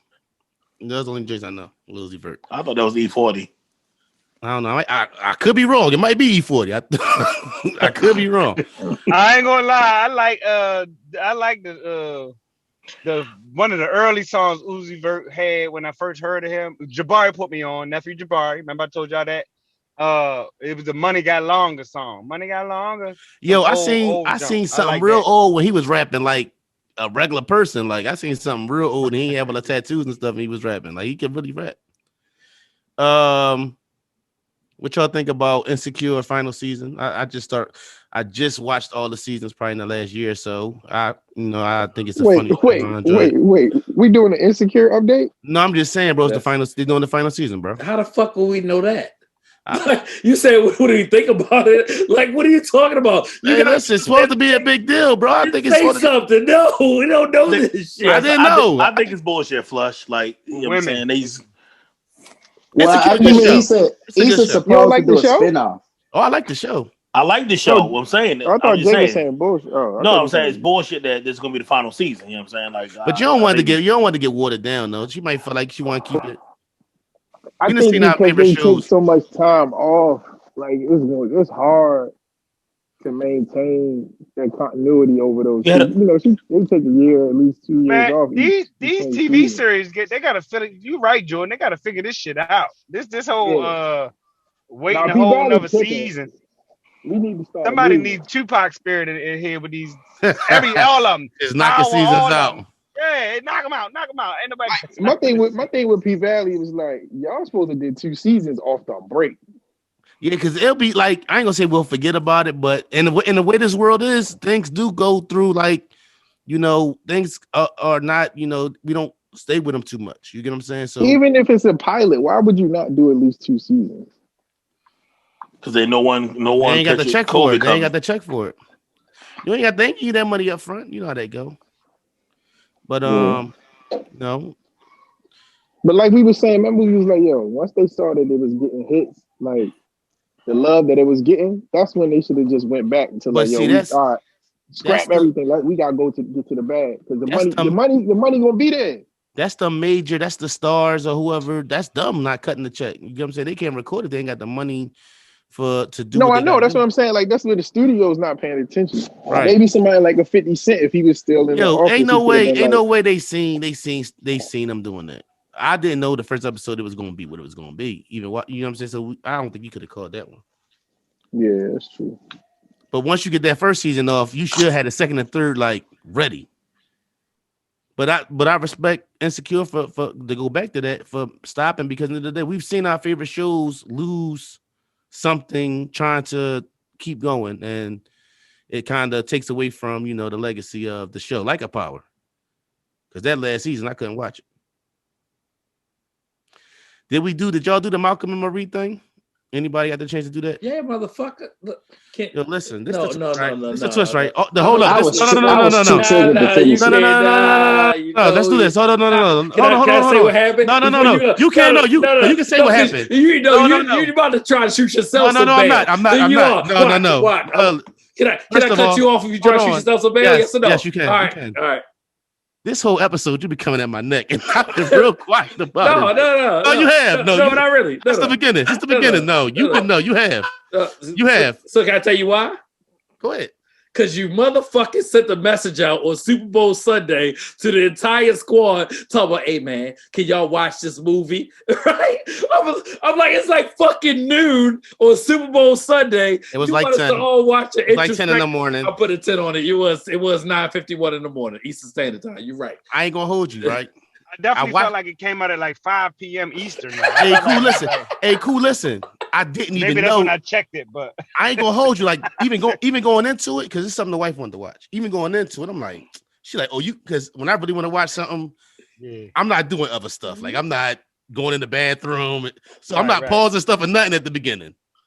So I wasn't really like hype. I'm like, oh, this shit like it's gonna be goofy. Like then I watched this shit. I'm like, I watched it and fell asleep on it. Then I finished it Sunday morning. I'm like, yo, I really hope, because it's the watching it was like, I really hope everybody can watch this. I understood what was going on, but I really hope everybody can watch it just so we can talk about this shit, because I just really need to see how y'all felt about. I ain't watching. Was it in theaters or something? No, it's Netflix. Netflix. Cool. Listen. Was it just a word of mouth thing? Who watched my it? wife. I watched it, motherfucker, because you gave me homework on Super Bowl Sunday. You watched the Juice? Because I want to hear what you. I want to hear what. So I watched most of it. I didn't get. Yeah, I watched most of it. I watched my wife. This is exactly what my wife said, bro. And I hope I can say this clip. She said, "Oh my God, that's so us. You should really watch that movie." I'm explaining. So when she was like, "Oh, that's so us, you should see it." And upon watching the movie and understanding what she was talking about, I know exactly what the fuck she means. And yes, that is us, pretty much in a nutshell. As far as like the discussion, like that stupid arguing shit. Well, I used to participate. I don't do that no more, but I could kind of see where, like Bro, it triggered me. I ain't gonna hold you. No, I'm playing. It was shit that was said. First of all, the layers of like, cause it go like you talk about what's your term, iceberg? It's layers. You gotta peel it back or whatever. You gotta peel that motherfucker back, man. One layer at a time, bro. The way the deeper it got, I'm like, damn. Cause like you watching the shit, and she like, like the energy of your woman. So the way she was giving you the feet, I'm like, and then I got the same thing too. Oh, if that was you, I know you probably would have walked off a while. Like, yeah, I'd have stepped off. Like the shit that was being said to each other, that they said to each other. First of all, I don't believe that two people can say those things to each other and somebody not try to put their hands on somebody. Oh, bro, you should hear me and my wife back in the Gap, nigga. My wife, yeah. Oh, yeah, it get like that. Because I'll say some shit like your daddy ain't shit. No, he said, like, for real, I'll get what you smiling for? What you smiling for? Looking like a fucking clown. Yeah, I'll say that for sure. Yo, he was talking to her crazy. I'm like, yo, that shit was like. You want to know something fucked up? And okay, trigger alert. Hey, they low key, depending on the chick, low key will respond to that, depending on who the woman is. Because think about it like this: who the fuck would just stand there for any all that is? That's fake, bro. That's what I'm saying. The way they stood there and took that from each other. No, it's real. Nobody's standing through. Why? You stand through somebody just so you just gonna sit there. What? I'm confused by what you're saying. What I'm saying is because what happened was he would go in on her, then he would leave and she would come find him, and then she would go in on him, and it'd be like a long. Oh yeah, that's real. That's real. So hold on, you get 2 minutes of saying what you got to say without being interrupted. Listen, bro, I have looked at my wife, and my wife has said, like, if my wife was either a nigga or a person I didn't like, I'd have did one or two things: slap the fuck out of her or kick them in their stomach. Like, she will just, and then I'll walk off, right? I just be like, fuck this shit. That's how it used to be, right? And then she'll come out, and I said I wasn't gonna talk to her, and just because she fucking with me, then I'm going in. And I'm like, I used to want to go into the point to where it's like, if I can say something to make her want to commit suicide, I'll fucking say it. Like, you be that fucking mad, bro. No, that's not what I'm talking about. My aspect, what I'm talking about is like just the fact of her going for 3 minutes. You're not going. Yeah. Maybe just me. You're not going in. You're not going in 3 minutes on me, and I'm not defending myself. Like, I'm already spitting back, and my mind's spitting back at me. Like, our argument not gonna go like that. Nigga, but that's you as a person, because you don't want to let somebody else get a word in edgewise. No, I'll let you get a word in. No, see, I'm talking right now. You cut me off. Like, I did have to be smart. No, that's who you are, and it's okay. I love it. That's fine. Yeah, I know that's me. Yeah, I'm just saying. So that don't matter. Everybody here knows that's me. I let a motherfucker go. Like, I just let a motherfucker go, yo. That don't bother me. No, you let a motherfucker go is sarcastic. Oh, you done yet? Oh, you done? That's your let it go. Oh, that's your sarcasm. Yeah. Hey, but Nee, did you hear that shit? Did you hear that shit he told her though, my nigga? Did you hear that shit he told her? Which part? Man, when because I ain't see it yet, but I'm gonna just say it like this, bro. When he started kind of going in on her attic situation, and he was there, like, dog, hey, like, oh yeah, bro, no, like the shit that had me, that he said, it was last shit he said that I was just like, yo, I would never even get that up. I don't even care if we broke up, like, even in a breakup situation, like, I'm done fucking with you, like, I'm all the way done. I don't even I've never aired the woman out like that. Whereas though he talking about, oh, you thought this movie's about you? Oh, well, what about the main man just start naming all these different situations? I'm like, shh. And then I thought it was great acting, right? Definitely was. I love J.D. Washington. It was points where I closed my eyes and I was like, that's his father. Oh, yo, listen, right? Me and T, I'm like, yo, he sounds just like Denzel. There it is. Oh, that is his son. Yeah. And if you hear him talk, when Denzel get hype, especially when they hype, you can hear that shit. Yeah. JB got something. So I got food and shit. They're looking cool. I'm gonna turn my camera off because I'm eating. But I don't know how many. I mean, I know Rel movie buff, like Juice movie buff. my wife didn't really take too well to it. She, she's triggered by it, and she just didn't enjoy the long stretches of dialogue, right? But I'm like, that's basically transferring theater to film. You know what I'm saying? Like in the essence of like a play.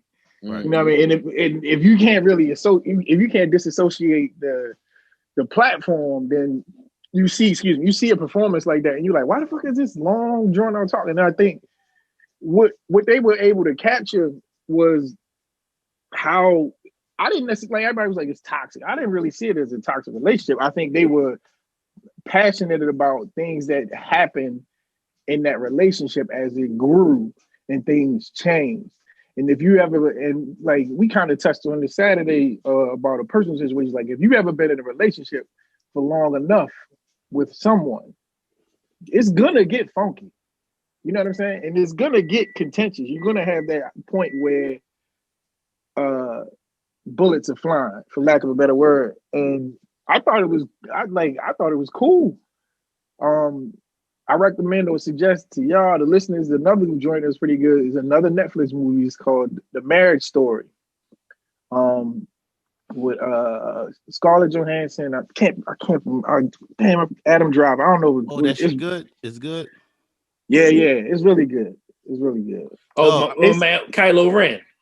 Yeah. You got it, bro. Let me say this: if I say all that, we not together no more. After all that was said in that movie, ain't no. But why? Like, but so Neat, think about the worst argument you had with a woman, right? Right. And when I say a woman, I'm primarily really talking about T. I'm pretty sure y'all have had horrible arguments, right? Right. And you've grown beyond that to the point where you're able to be husband and wife. So, but not saying that they're gonna go without. That's what they were trying to capture, and I think they really did. As exaggerated as each, exaggerated as the exchange was, I think ultimately that's what was the end result. Honestly, for me, I'm not giving up that much. It's like I'm not, because if we going because the fact of the matter is, once you say that shit is there. Like she said like, all the stuff he said, like, yo, like she's going to live with that forever. You get what I'm saying? And that shit is going to be something that's going to get used. What's an example of something that he or she said that would have threatened a relationship though? Specifically? So basically, like that would have threatened. It wouldn't be fair to us. Like if you're not gonna watch it, then I feel like you can get into it. But if you wanted to watch it, I'm gonna watch it. I fuck a spoiler alert.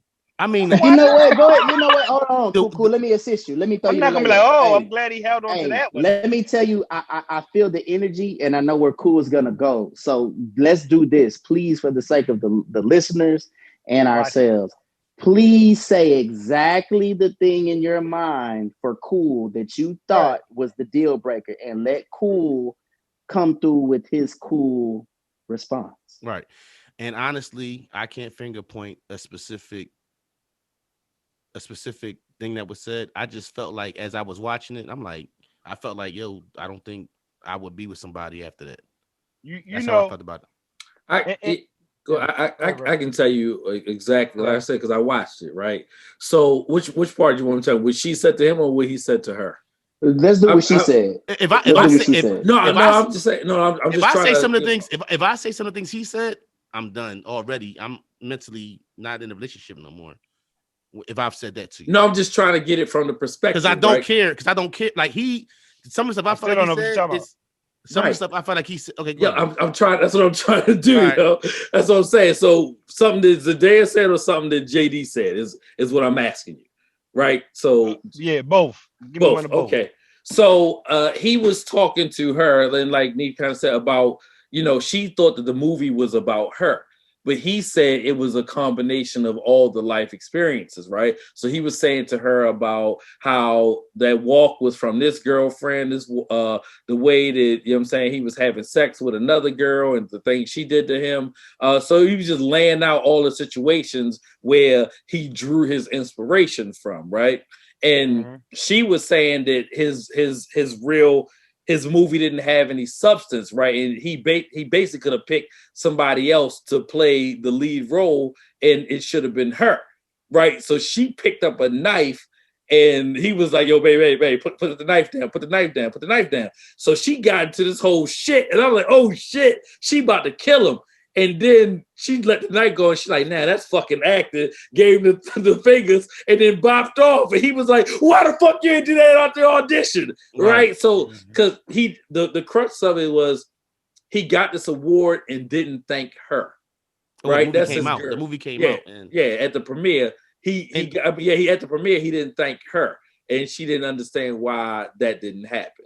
Well, it was more than that because she was bothered by the fact that he didn't actually have her as the star of the movie. Right, that came on later, but what I'm saying, but it was still right, exactly. But the argument kicked off with he didn't thank her. But like what I say, cool is like when you sit back here and you go, and he was explicit about the sexual situations with these other women and these things about other women. Like when you put that into a woman's head. I don't want to deal with. I'm finna cook after Cool. I'm finna cook after Cool. The spirit movie. And I'm gonna give you another layer to it, Cool. This was in response to her, almost forcefully implying and imposing herself on his creation, and making it more about. Yeah, you feel me? Mm-hmm. Yes.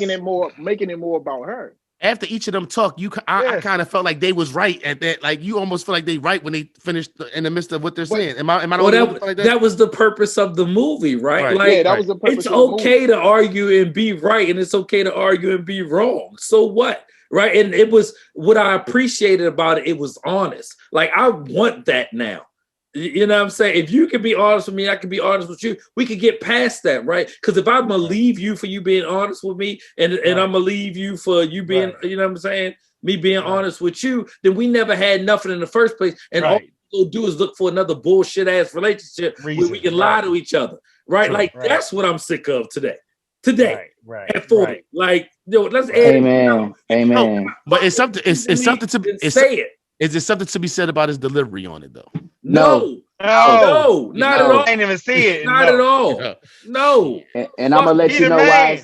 I'm gonna let you know why it's got to be like that after Cool Cook, and I'm gonna tell you why my wife was able to look at that film and say that's exactly it. But go ahead. And again, I got to be honest, I didn't see it, but just from thank you for the synopsis, Iceberg and gentlemen. Like, so relationship wise, there's a thing that I hold to be true. Like there's only a handful of relationship threatening things. Okay, like a handful, literally not more than 5 things if you get to 5.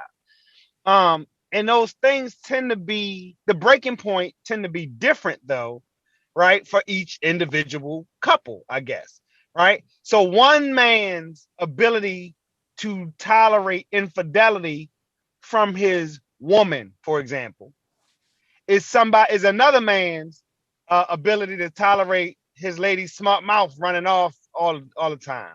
Right, is another man's inability to tolerate any of that shit, and I get with somebody that'll shut the fuck up and stay in the house and cook my meals and all of that. So it's a lot of different things that go on, you know what I mean, in that space. So it all depends, Flush, on what you would tolerate as a man or not say, or where you would be. But to Iceberg's point, I think it seems like just a communication thing. So if we're being honest as men, and you could be completely just truthful in your whole prime from say 16 on, your life would probably look drastically different. You would handle a lot of different situations with the opposite sex a lot differently.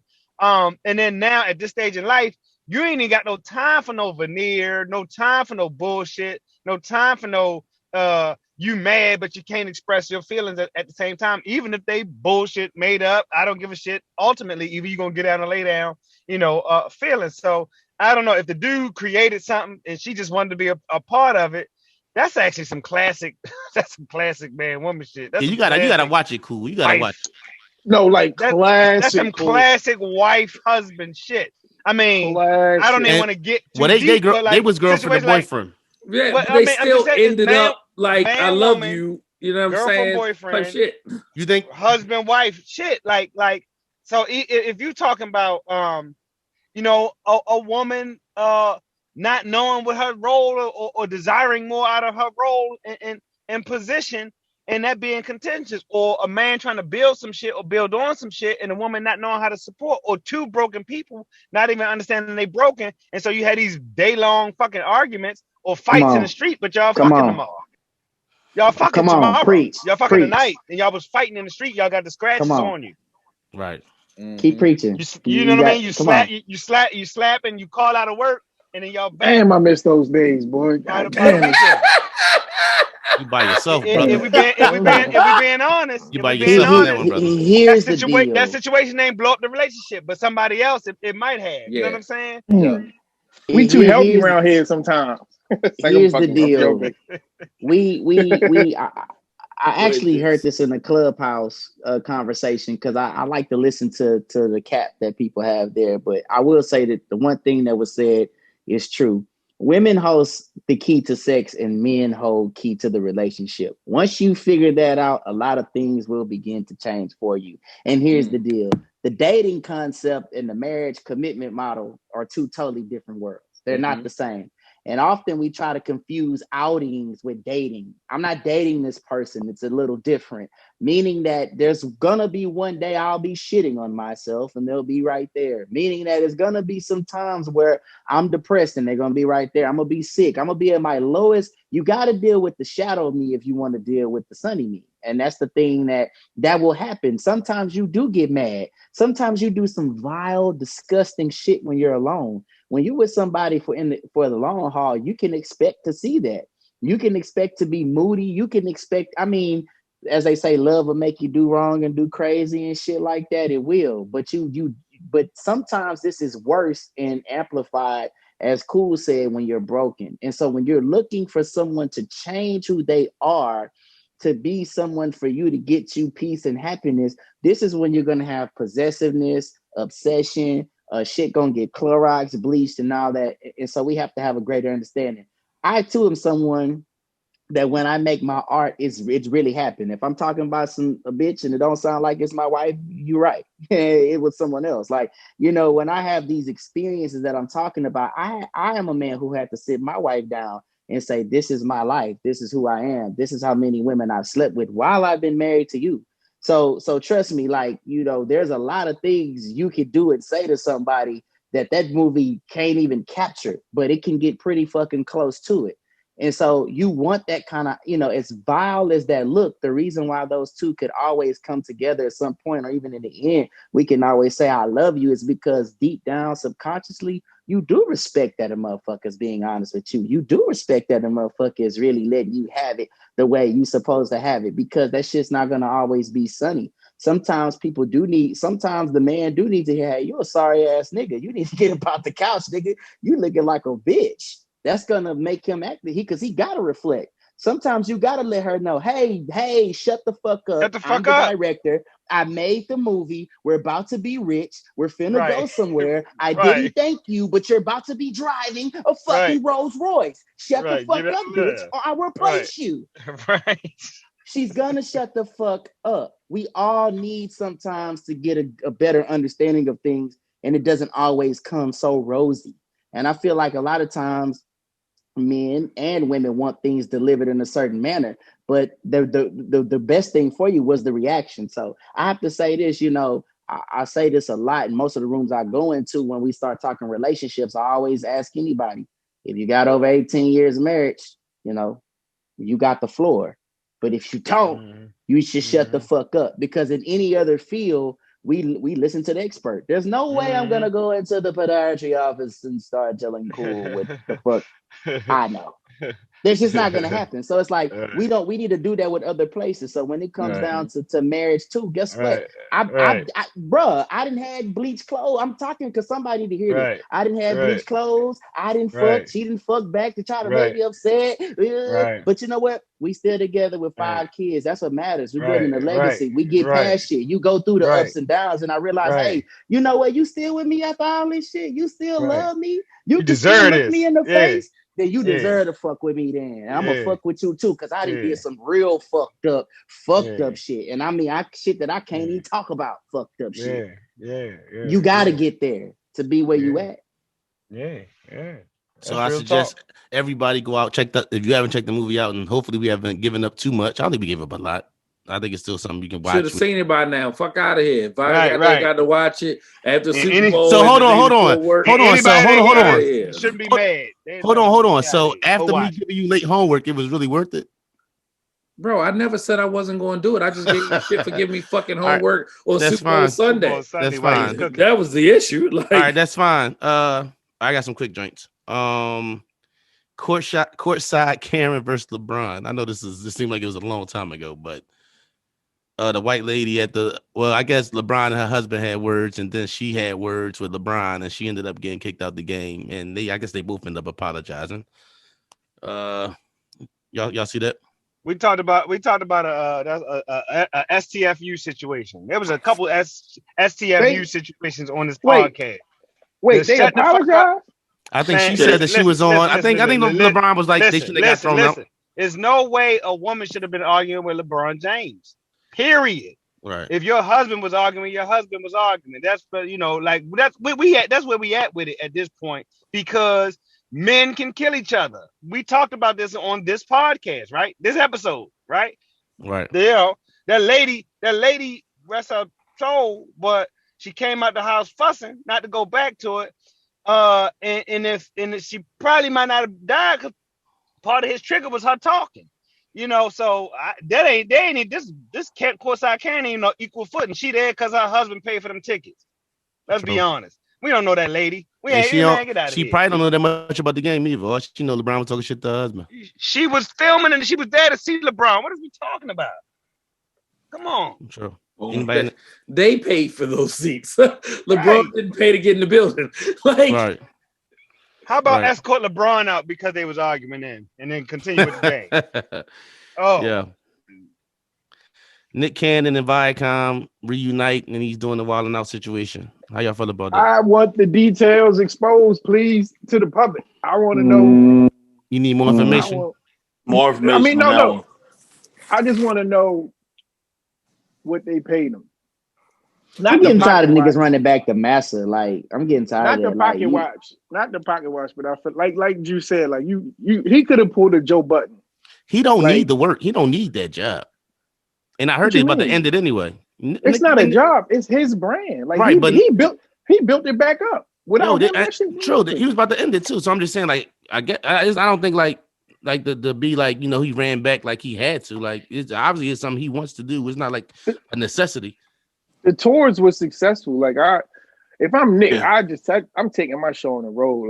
Like Joe, you know what I'm saying? Like, you see somebody like Joe, you like, fuck it, I'm taking my shit on the road. Fuck y'all. It don't need to be on MTV. Yeah, they was doing that too. They was doing no, they wasn't, yo. I was going to different cities. They made Hov say, okay, make another Hov. He could have did something else. He's Nick fucking Cannon.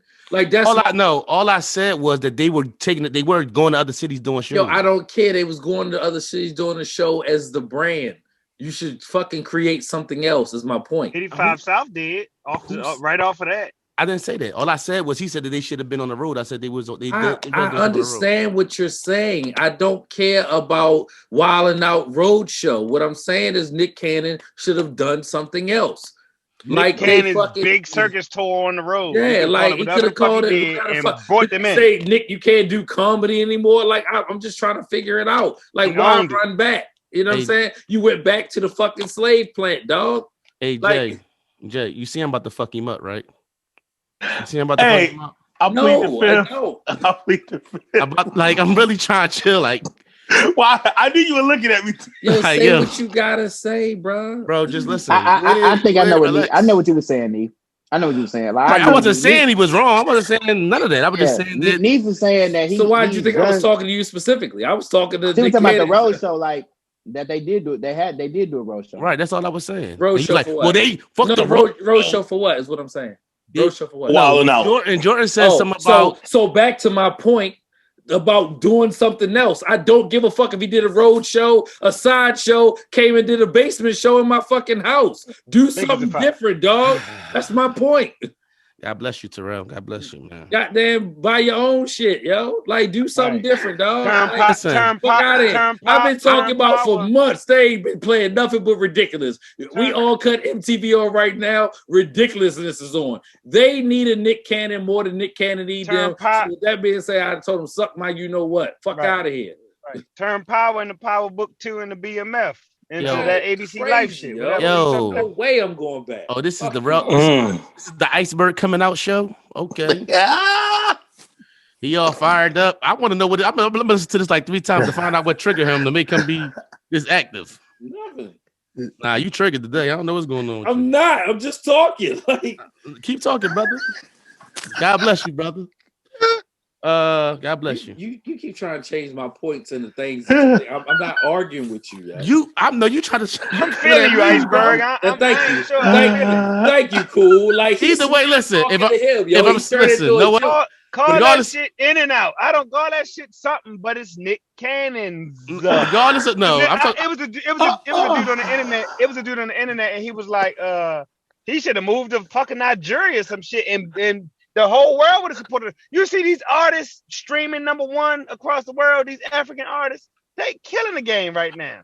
It was enough. It's enough capital for him to do whatever the fuck he want without Viacom. I think it's real. That's what I'm saying. And that's my twist. Even if they own, it got to be a one thing more than it got to be a one thing. It got to be a one thing more than a need thing. They got to be even if they own the name. This shit is a fucking signing bonus. This is an advance. This is chaining day. We don't care. That's old. That's old. We passed it. Or like even if they own the naming rights, which I'm sure that they do, like you are the talent. Like that's why you see somebody like Joe and you be like, man, well, you can't keep doing it. Right. You can't never respect it. Yeah. You gotta stand on your fucking morals. He could have got a Netflix deal. Right. Do we think got a Dave Chappelle deal? What the fuck are we talking about? Do we think Nick, like from what he stood for and how he's been, do we really just think that he's just a guy who just That's why I say I want to know the details. That's why I said, like, come on, let's get the benefit of the doubt a little bit about who we talking about here. He ain't been the type of guy who just let anything happen and been a yes man. If they threw 2, like triple figure M's at him, then okay, Nick, like, you know what I mean? Whatever they threw at him, he could have gotten on his own. Absolutely. That's my point about. Let's see what happens. Let's see what it don't matter what happens. Right. The talent along with him rode with him when they stopped. That's my point. Right.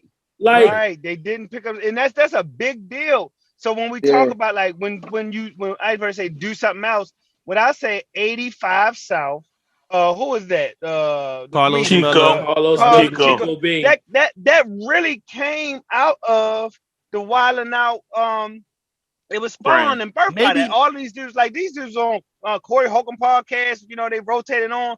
But at some point, then they did that, and then they got their own thing, traveling, doing the same thing. They created some shit out of some shit that was created. So he could have literally did that again, I think is the point, and owned it and be like, go ahead and own that shit. Maybe keep it and let me see you do something. I don't know. Make another hole. Maybe it's the people. Maybe it's the other. I don't know. I just don't believe. I'm ready. Ain't I'm not no good enough pass judgment on that. I'm passing judgment because he went on the fucking apology tour almost immediately. Did he? Right. I didn't think the things he said was anti-Semitic, but it's always a weird space when you talk about that community and they, you know what I'm saying? You say fuck it and you're like, oh, it's anti-Semitic. Like, I didn't take what he said as anti-Semitism at all. Yeah, it wasn't a big deal. Right. Oh no, it was a big deal to them. But anyway, of course, I digress. What about this KD being pulled mid-game for this? I don't even want to talk about that shit. I got something bigger than all of that. So what you got? That motherfucking school in Utah that opted out of got daggone Black History Month lessons. I don't fuck That's the funniest shit ever. Got a peasy ass head. The end. Who cares if he has COVID, Bovid, whatever? Lakers in 4. Like, fuck out of here. The end. You talk about KD. Yeah, fuck out of here. I'm not talking about KD. Let's talk about some real shit. All right. Go ahead, talk about it. How the fuck they opting out of American history? A Montessori school in Utah decided that they were going to send a message out to parents and allow them to opt out of Black History Month lessons and said that they had the right to do so because it's a civil rights thing. And I said, when the they said it was too triggering. Opting out of it's slavery triggering. So they said the black folks is can opt out of it, right? Don't get me started. Don't get me started on the Mormons, bro. Did I read that wrong? Wasn't it the black? They said blac people could, right? How much time y'all got? Yeah, no, I'm just saying. Huh? That don't matter. Of course they said that. Why wouldn't they say that? You know what I'm saying? How many black kids go to that school? Don't get me started on Mormons, dog. Dog, I don't understand how you can opt out of any. Why can't I opt out of this dumbass math that I don't need? Why can't I opt out of the motherfucking world history or the U.S. history that's a fucking lie as well? Like, what do you mean? They got transgender now. They got transgender topics in school now. Fine, whatever. It's but you can't opt out that, or you will not, or you can choose what to not learn. Like, what do you mean you can opt out of that? Why can't I opt out of the Pythagorean theorem? Why can't I opt out of this bullshit ass geometry class or trigonometry? Why can't I opt out of none of that shit? Like, this is because bullshit. And it's greatest motherfucking goddamn they play in our face so much it ain't even funny. Like it's like, oh, Monday. I think y'all might be overlooking the fact that the structure, the infrastructure spiritually in that state is of a very is rooted foundationally in racism. The Mormons, and this is in their book, you can look it up, believe that black people are cursed. And the reason that our skin is as dark as it is because God cursed us because we ran afoul of God at some point, and they feel like they're here to save us. So if you know any black Mormons, just know that you are an Uncle Tom. Trigger alert. It's easy for you to see something like that, and I just associate it with like the Church of Latter-day Saints and the Mormons. No disrespect to anybody's religion, but that religion holds black folks as cursed. So I don't really understand how I'm supposed to respect it, but I respect anyone practicing it.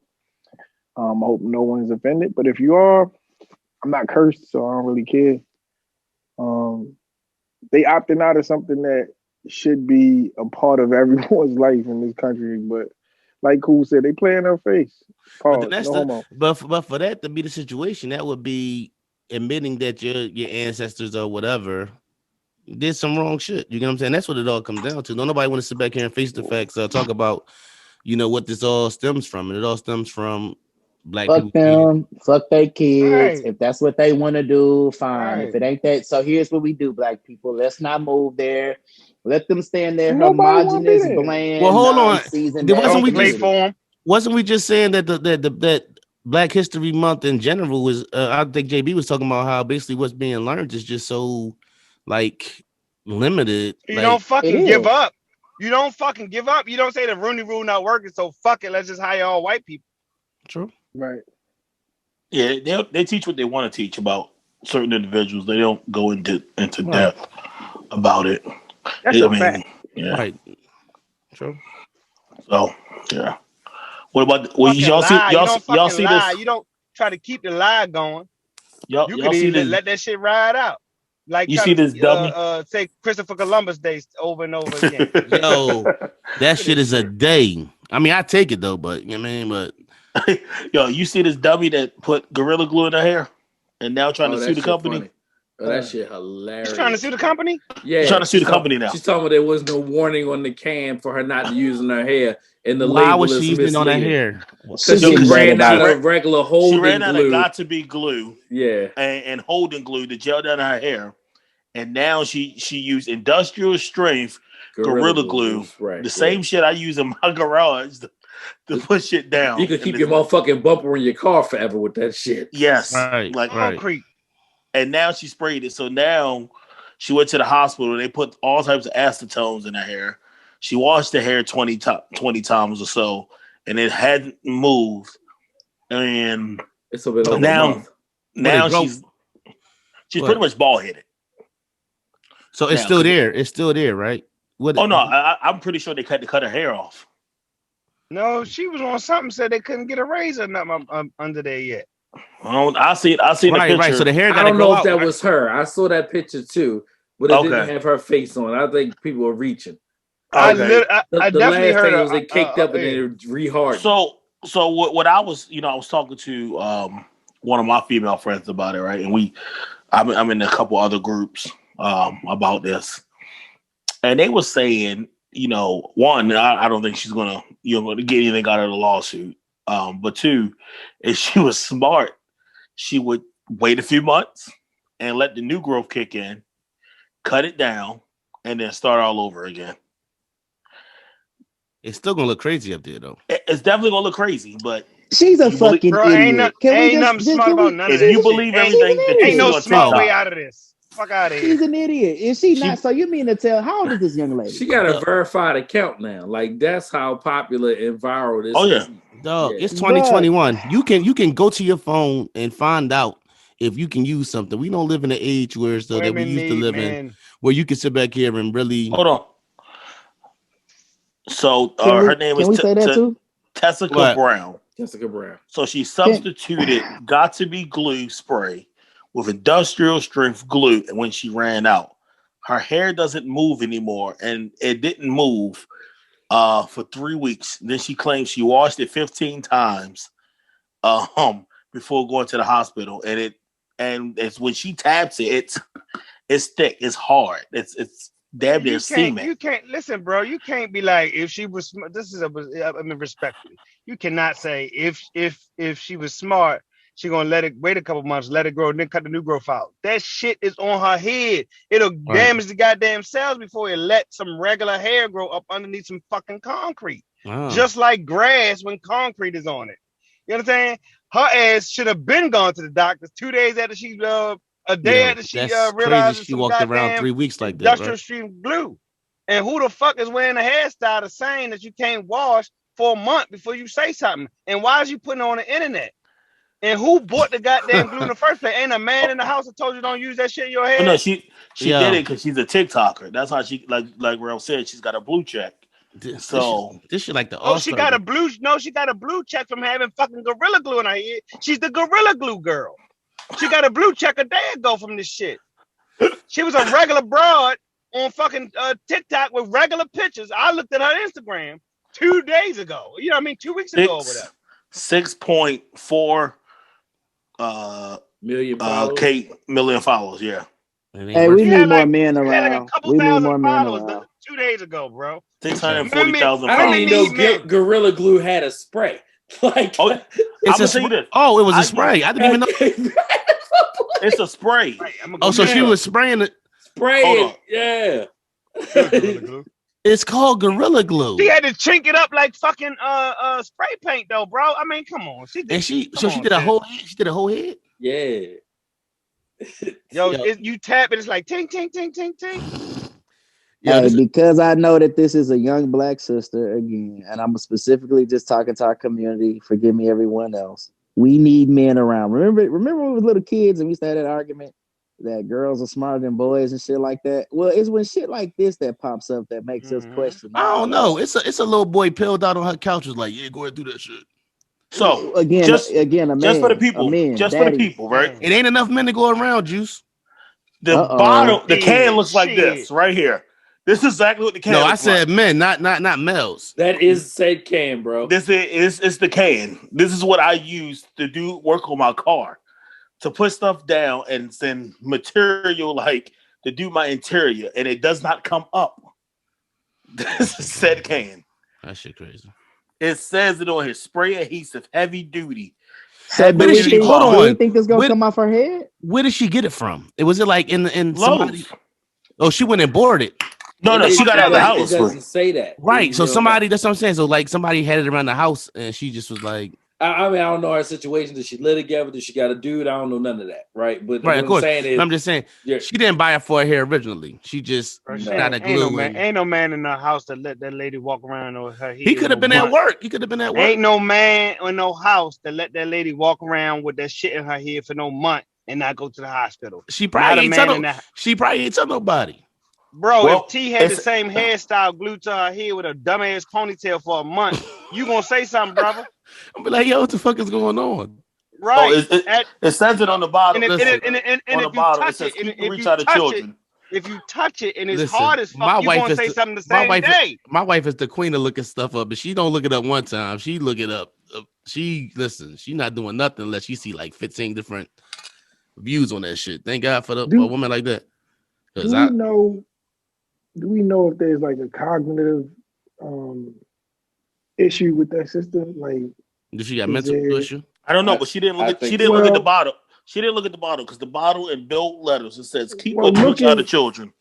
Well, Jay, we may have to check on you too because build and bold are two different words, and you just use build incorrectly. So yeah, can she read? You know what I'm saying? Like simple stuff. It's Gorilla Glue. Like if this, I think she can. I think she can. I think the clout chasing addiction is so hard that she would rather do some silly shit like what she just did instead of sitting her motherfucking ass down. Yeah, I really do. I don't think she's that's fucking dumb. Yo, her hair might like who said her hair might not be the same ever again. Like I don't think it will be. Son, she might not get that shit off. I went to another barber one time in the last, how old is Carter? 9, so probably 12 years, right? He cut against my grain, dog. It took 2 years for it to like look how it should, and really, like me and my barber, the only people who can tell where I can still tell to this day where he cut against the grain. And fuck me up. So never even like forget about ingrown hairs that's gonna grow in her scalp. Like she gonna have problems if they can't figure this out. Like they might have to shave that shit down. You might need surgery to take the shit off. Yeah, like a skin graft type shit. Yeah, that's crazy. All right, Joe, we gonna end it with this one now. Anybody else got anything I want to talk? Anybody else got anything on they thinking about something they want to address? It was, hey, I just wanted to say thank you to Rel and Cool Man coming out, celebrating my old lady, 60 years. Love your mom. It's a good time, man. Love getting with the family. We had a blast. Happy belated. Happy belated. Thank you. Appreciate that. Happy belated birthday for sure. Appreciate that. I guess you had to be family to get involved on that one. I guess so. Hey, bro. Bro. Like I said, I know his mom. Like shit. You mean? Man. I had. It's like the whole different. Whole other situation that we can't even put on the mic. Yeah. All right, we gonna leave it right there. This is Brothers Talking Shit, episode 130. We out here. Love y'all, man. Peace. Love you too. Love y'all.